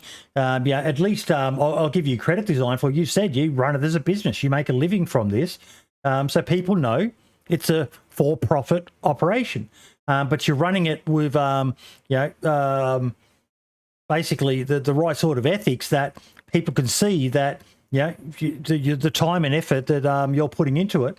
Yeah, okay, but most people are going to be happy to donate it. The funny thing is, though, with gamers in particular, look at, what was it, the Bethesda game a few years back, I think, where they tried to monetize mods and people lost their shit over it because some people have this, no, it should be free. It should be done because you love it. And it's like, that's great and all, but, people have still got to pay for their roof over their head, the power to come on, their internet connection and, assets. If you can't design them, create them from scratch yourself, they're not cheap either. So you're kind of caught between we'll do it this way, but then people are like, well, just how much are they making? And then they start to wonder what's happening with the money. Look at what happened with DayZ expansion. The amount of people who made accusations about them, with the amount of donations they received for their mod. It's a very delicate balancing act, isn't it, Ammo? Oh, very much. And to go back to that Bethesda mods thing, Bethesda just started making a marketplace and charging for shit. But yeah, for me, making the mod is, well, like Diesel put it, a work of love. Yeah. I just do it because I like doing it and I love doing it, and I will share whatever I make with anybody that asks respectfully. Yep. And I've done so throughout everything I do. I've got a great relationship with Windstride, for instance. Yep.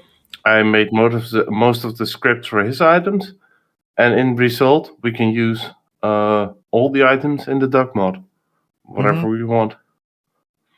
And that's it. It's not always about paying for everything. It's about and it's something that, I spoke to you guys before the stream started. One of the things that made me happy is that you guys have such a good relationship with DayZ Down Under, because as much as I love playing Doug, I'm getting mid to high 200s is my ping to the server, so that's not the greatest experience. But when I know that some of the cool stuff that you guys have might be on my favorite local server that I get a 30 to 50 ping on, that makes me happy that there are communities out there that will work with each other, that can, find ways to basically benefit the community as a whole. I get that some servers, probably a bit for yourself designful, because you're running it as a business. You're going to be more inclined to keep things internal, and a lot of servers, communities do that. But I also love that there are communities out there that, no, this is bigger than just us. We're happy to share and make the game overall better. That's always a win-win for me. Oh, that's how it works. I mean, me and Spud go back a couple of years now. Yeah. Well, multiple years. And we just, he goes like, hey, I bought this amazing model and I want some scripts. And I'm like, I have this model I bought and it's shit. And then I toss it to him and he fixes it. So, yeah, that's how it works. I have the same ideology as Ammo. A lot of server owners come to me and ask me if they want, they want something from my server. I'm just like, hey, just give me something like cool mod and I'm down for it. Like, kind of just trade mods. That way it's, all fine and dandy. No commercialization. Yep. Because at the end of the day, the more people that we have playing the game, the better. And there's some absolutely amazing stuff out there. And I get why some communities want to keep their stuff for themselves, because it is a bit competitive. If you want to be a high pop server, it could be hard to keep the numbers pumping. But at the same time, it is great to see people out there who are working, more philanthropical about how they do things. It's great when you're someone like yourself, Ammo, who's able to do it for free, for your community. But not everyone has those abilities, so sometimes they do need to look to reach out, and that's where we see some rather unscrupulous stuff happening, particularly in the modding market. Where there's been some interesting things happen. But you've just got to, again, be careful who you go to. Look for the respected names, and yeah.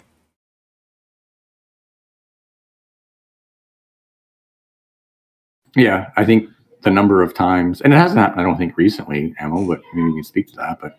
But initially, the number of times that Ammo had the smoking portion of the Doug mod stolen. I don't know why smoking was so popular, but like the number of times he DMCA'd people over the smoking code was mind-boggling. Yep. Whereas if they just reached out and said, "Hey guys, really interested. What sort of deal can we work out?" They possibly could have been able to work something out, and that's about a bit of respect. If you're not prepared to do that, if you're just going to go and steal stuff, that's probably not a community that I would want to be associated with. To find out that someone's been stealing code, do it ethically, folks. And if they say no, that's their right. I'm sorry, but find someone else to recreate it for you. In a lot of those instances, though, they had nothing to trade back, right? Because they weren't a developer, right? They were just out there, and there's nothing wrong with just using the marketplace, but they had some basic idea on how to build a mod, because there's lots of tutorials for that, but they couldn't write their own code. So they just took pieces from what other people had, right? Yep. And then sort of made their mod. And some of them not even really understanding. I don't think that, there are programs out there that'll check your code for you and match it to some, so Ammo can check for his code and other people's mods very, very easily. Chat, do you guys have any questions on running a server yourself? Because I think we've kind of covered most of the major aspects of the difficulties in running a server. Is there anything because not obviously having run a big server, but is there anything that you guys in particular think that we need to let people know about what the realities are as well?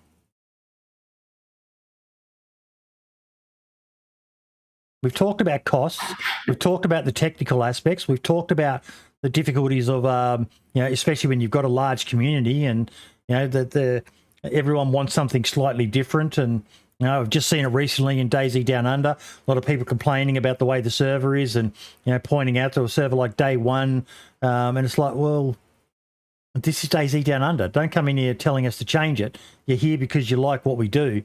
We're not going to, mess up what we've got.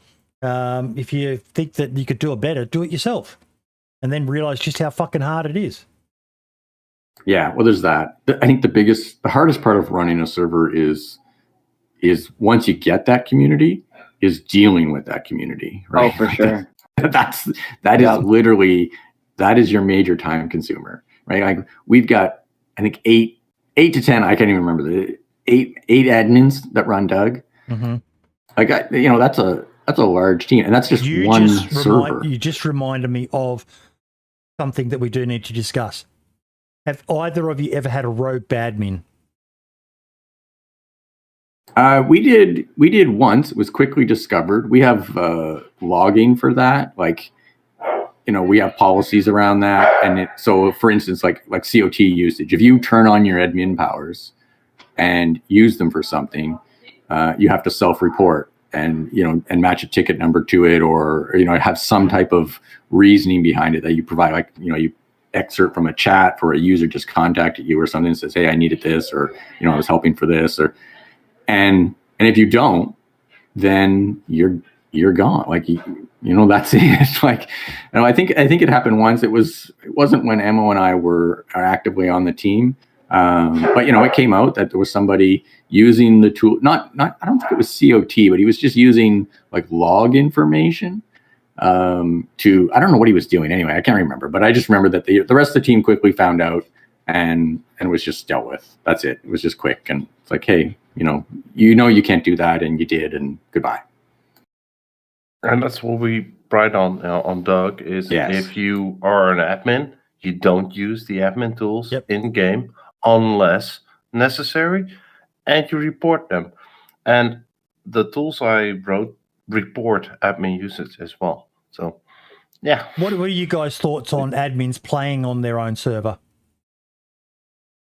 Mine's easy because we have multiple servers, so you only get access on one server, and the rest are the ones you admin on. Yep. Or like you can only play one server with no tools, and the rest you get admin on. Oh, that's cool. That's a good way to do it. Yeah. Yeah. Well, we only have one server, so we have admin on the server, but we play on it. But nobody turns it on. Or we have admin on an alt account. Yes, I was about to say that. If none of you did, that's always I've found a good way to have it. That you have an alt account, and that's the one that has the admin powers, and then you have your player one. But it does always create a bit of a, I get why admins should be able to play, but at the same time, best practice would be if they didn't. But then it's kind of like, well, you started a server, or you became an admin on a server because you love that server. It's kind of shitty to, if you want to become an admin and basically give the most. It kind of sucks that you have to not play that server anymore. But yeah, Archie, chill. You said it before, relax. But yeah, and actually, like one of the features like of COT, for instance, like the fact that you have to turn on COT, because it wasn't always that way. Before, if you had COT access, when you played the server, if you accidentally press the H key, you teleported. And, that happened a couple of times. And it was, I mean, we probably weren't the only ones, but I remember I was one of the ones. I just went into the Modders Discord and went into the COT column and was like, hey guys, like, it would be really nice if COT wasn't on and you had to press a keybind to turn on the ability to start using your powers. And they implemented that for us. Like, that made it just made it easier to be an admin and play, because when it was always on, like I did it myself one time. We were in the middle of it was an event. It was like a King of the Hill event. And here I was crouched down in a corner, but I was on my back and I was kind of looking around, and I accidentally, my finger went over and I hit the H key and I teleported into the next room, into the ceiling. And I was quickly eliminated from because I teleported, but secondly, because everyone saw me and they just shot me. So, it was those types of events. It was like, man, we really need a key to turn off COT. And then they had that. And then I actually pushed it further and said it should be off by default, because when I want to play, I want to play. And I don't want to have to remember to turn off the tools. I should be forced to turn them on. But yeah, the admin account is the perfect solution. Darkwing's brought up the main elephant in the room, though, that one of the things that's always going to be an issue, and there's really no way to manage it. You just got to rely on integrity. But admins do have more knowledge, meta, info, bases, that sort of stuff. And it's hard to just, when you play, ignore that information that from using admin tools. Yeah. When the ESP portion of COT came out at first on Doug, we didn't give it to all the admins because a lot of the admins were active players. So those admins who were less active took the ESP and did those types of tickets, like looking for illegal stashes or looking through bases and, making rulings or whatever, because it really does, effectively, quote unquote, ruin your gameplay, because you can't be a normal player after that. After you scan the server looking for illegal stashes, you literally know where every hidden barrel is, where every stash is, because you looked at them all to see if they were breaking the rules. You can't really play the server anymore, or you can, but you can't go stash hunting and you can't go barrel hunting. Mm-hmm. It was somewhere you do it, you go out with your group, but the group leads and you're just there basically, doing crowd control, right? And you're just playing the game. You're not directing traffic. You're not making suggestions on where to go next, because you know where to go next. Or either that or you just learn to ignore it. Sometimes you just spend so many hours on the server looking for that stuff that it's just impossible to remember them all. And you just get to the point where you don't care about that stuff. Like your gameplay changes drastically too. One of the best things I think is one of the best things I think is that a good rule is that admins basically can't be involved in raids. Yes, they can still pass on the information, but if you're a base run server, admins really should avoid being involved in raiding other bases, because it just it becomes sadly what happened with Milo, and I love Milo. I think he was just a silly boy who did a silly thing, is desperate to keep on creating good content, but that was almost the picture perfect worst case of what can happen when you have access to admin tools. It's enticing, and a lot of people don't know how to handle it, do they, Designful?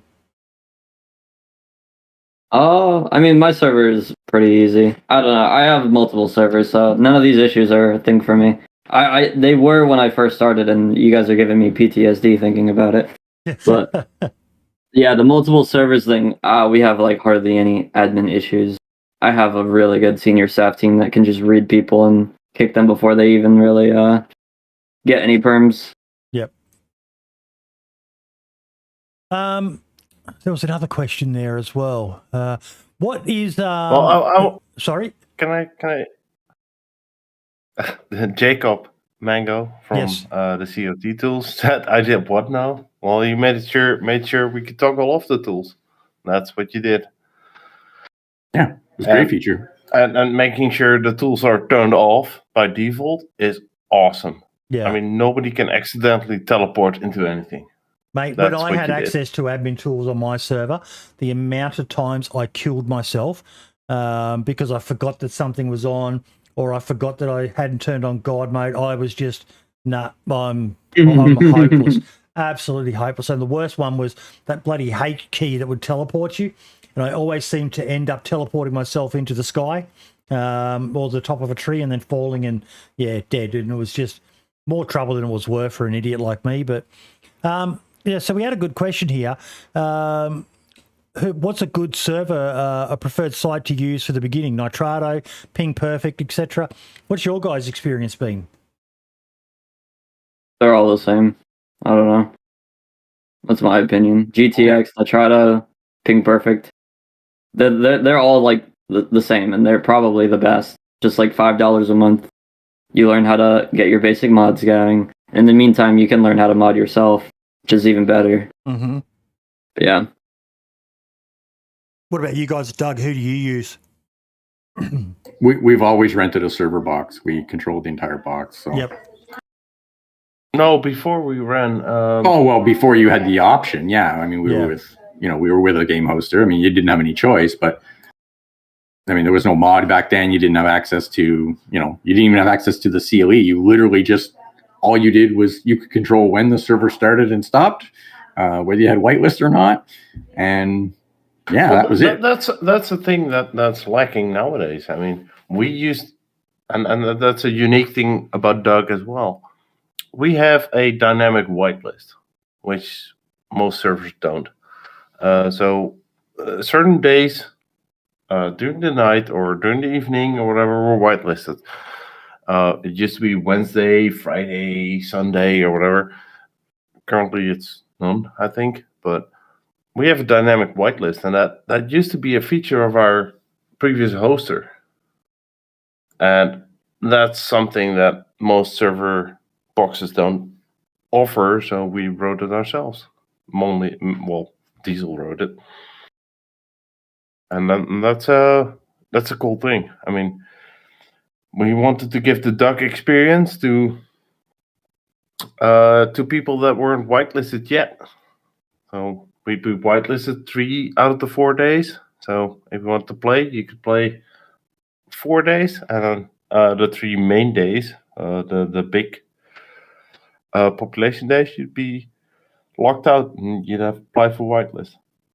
Easy Rich, can you expand on that, mate? But pretty much my understanding is the same rules apply for console as it does for PC, in that you just I know that this is something from when I was doing the podcast, that a lot of console communities weren't familiar with the fact that they still needed to register for monetization if they were doing priority access, because that's basically a perk of donating, so you need to apply for monetization.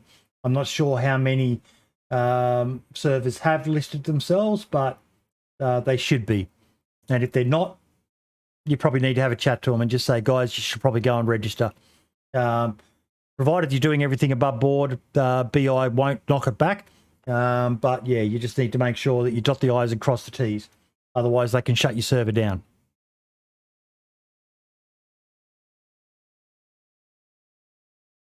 Any other questions, chat, or anything that you guys think we should cover?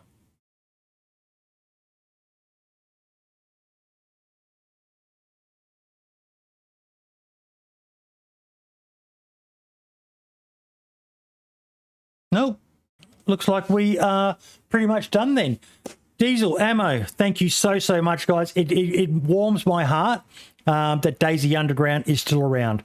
I've seen a lot of other communities come and go. You know, the Village.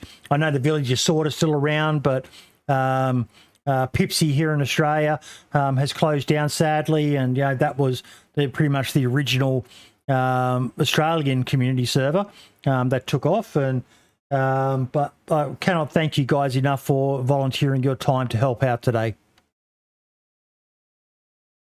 No problem. Here. If anyone has any more questions, leave them in chat. I'll, if they're specific to any of the guests in that, I'll send them on to them. Leave a comment on the video when I upload it as well. Designful, thank you so much. Like I said, I'll have a chat with you, mate, because I would like to talk more about your monetization model if you're comfortable. You can tell me to fuck off if you want, but just because it is something that a lot of people dream of. Would be the same as some streamers dream of being able to do it full time. But there's a lot more, and it sounds like you're actually, if you're running it, you've got a few people who are sort of employees, and they're probably invoicing you or whatever. Just to talk about the nuances involved. We don't need to talk about monetary figures, just more about the nuances involved, insurance, and there's a lot of stuff that a lot of people don't consider when it comes to actually running a business. And you can do it as a individual, or you could do it as an LLC. So I'm hoping that you're up for a bit more of a chat about how you do that, if you're down with that. Yeah, probably. I'd like to bring my admins and stuff. Talk. That would be give great. Their side. That would be great. Get a few more people who are able to talk about that, because I think that's fascinating. And BI have got some fairly strict rules on what you can and can't do, and it sounds like you've managed to find that. It's a bit like a minefield. If you step off either way, you might get in trouble, but it sounds like you've managed to find a way to safely negotiate it, and I think that's bloody awesome. I'm all for. I'm a big believer in that. Money is a great motivator. Passion is good. And probably more desirable, but when you can combine passion and making a bit of money from it, everyone always says it's your dream to be able to earn a living from something you love doing, and it sounds like you're kind of doing that. Yep, definitely. Guys, thank you so much once again. Chat, thank you. Very, very active. A little bit crazy a few times there, but it happens. It's the internet. The internet's a crazy place these days. But thank you all so much. Hang around. In about an hour's time, the DayZ podcast will be going live. They've got guests from the Travelers community. Coming on, Tia and Pig and so on. So that's going to be a very, very interesting show. Also, don't forget, we've got the Christmas episode coming up, folks.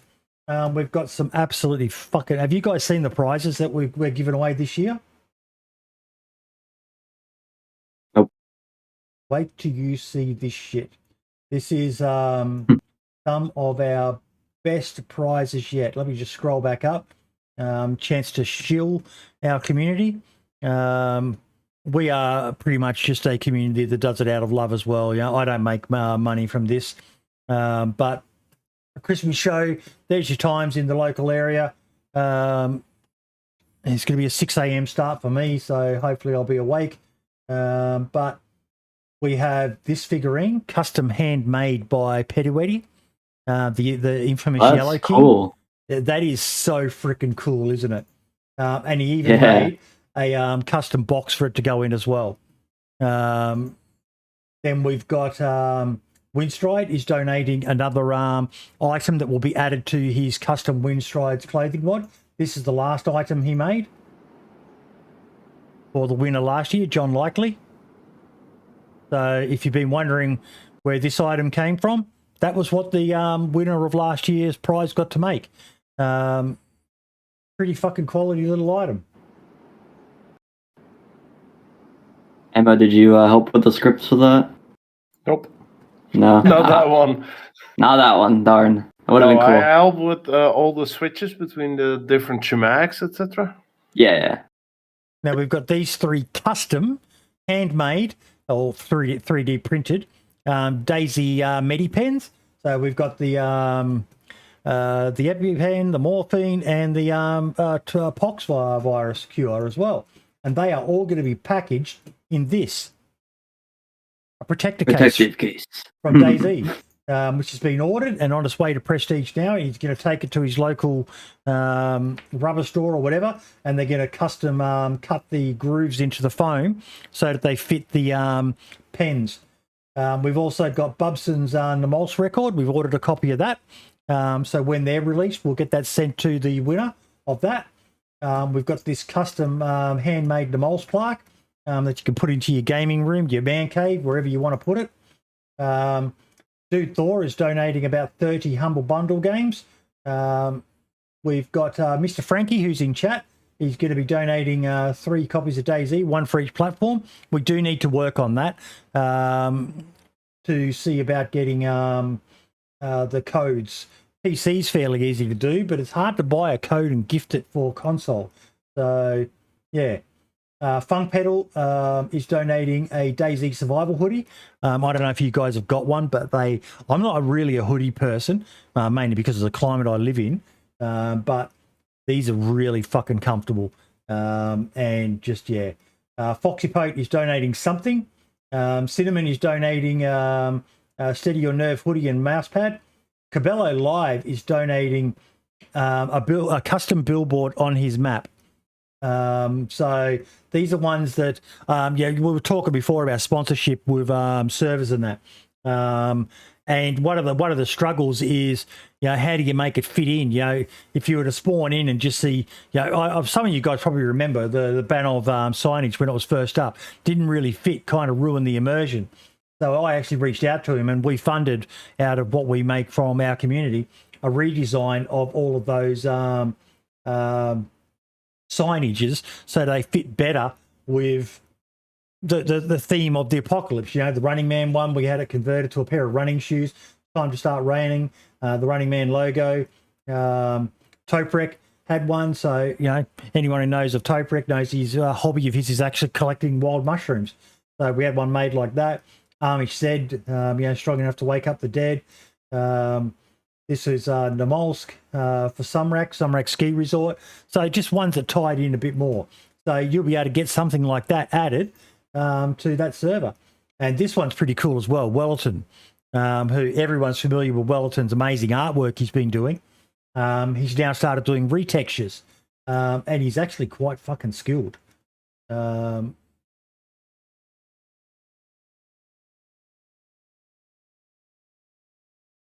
For those who know how to do retextures, they're probably going, oh, that's not that impressive. But for someone like me, this stuff, I wouldn't play on a server probably that had that sort of gear. It just looks a bit too wacky for my taste, but there's no denying that they don't look damn good, do they?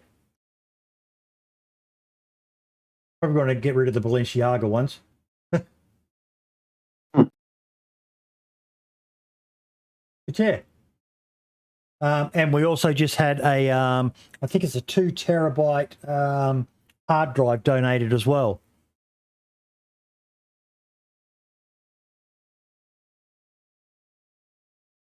No, you could get a custom one made, Darkwing.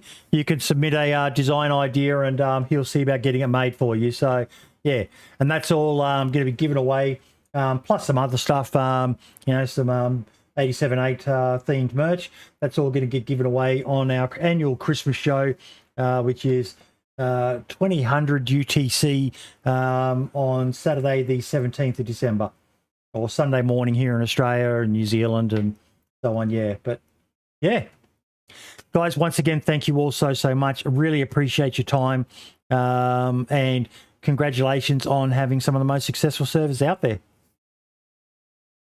Thanks. Hey, thanks for doing this. Your passion for DayZ too, right? Like you said, you're just out there doing this and bringing people like us together. Designful, like really hats off to you. Like I haven't played your servers, but I've seen them on stream. A streamer that I watch plays on your servers. I can't get over the amount of modding that you've done to DayZ. It kind of blows my mind. It's just like, wow, like that is some serious commitment, and it seems to work really, really well. So hats off to you too. Like your commitment to the game and is just amazing. So yeah, man, I played your servers like 8 years ago. You guys like opened my mind to Private Hive back in the day. Oh, there you go. DayZ Back when Underground everybody is would kind just of like the Frankie hop on servers. PC of servers. You know, DayZ Underground was an inspiration to so many communities. It was the first one, and everyone was like, oh, "Fuck yeah, I want to do a community server." Everyone played it back in the day, didn't they? Yeah, probably. I mean, we've got records of that too. I don't know how many unique players we've ever had, but we could probably tell you at some point. But That'd be cool to I don't know. know. Actually. 170,000. Wow. oh, there you go. Wow.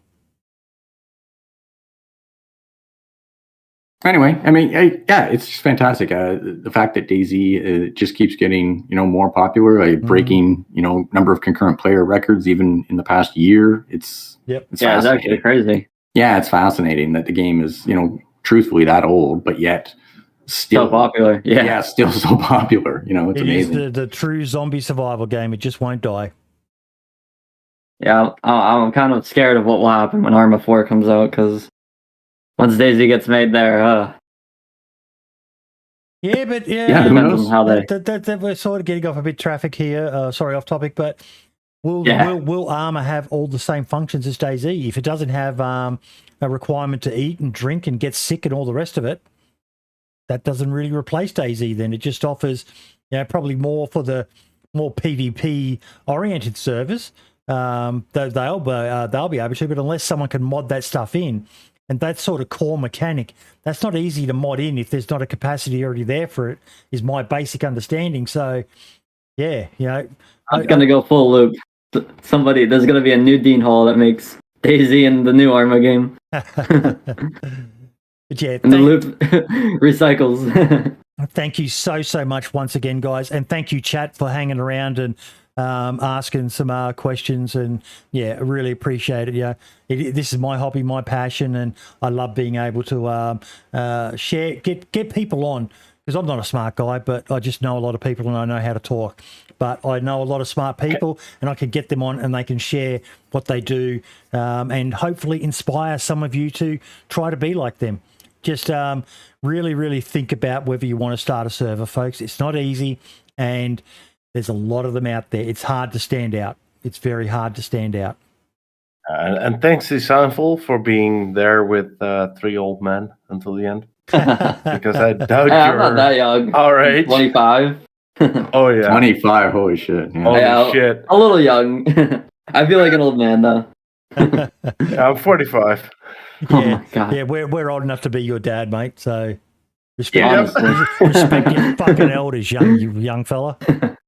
Yes, sir. Oh, look who's there hiding, lurking in chat there, Designful and Ammo, Zyson. I just hope he didn't hear All right, us. I gotta I bail. just hope he didn't hear us shit talking him earlier. But yeah. No worries, guys. I didn't. No, we did. We love you, Zyson. But no, thank you so much, guys. And thank you for your time. It's been a good couple of hour chat. And all the best for the future. Thanks, now. Bye. Catch you later. Thank you. Bye. And we are done, folks. Thank you all so much. You guys you blow me away with each and every episode of the Spotlight and the podcast. It's just we are looking at making some changes to the podcast community. If you're in the Discord, you've probably seen some of those, but we've got some ideas on how to expand, because there's so many other good games out there. So we're looking at ways to try and cover some of them as well. But let's roll these credits, because a few things did happen, which is unusual for me.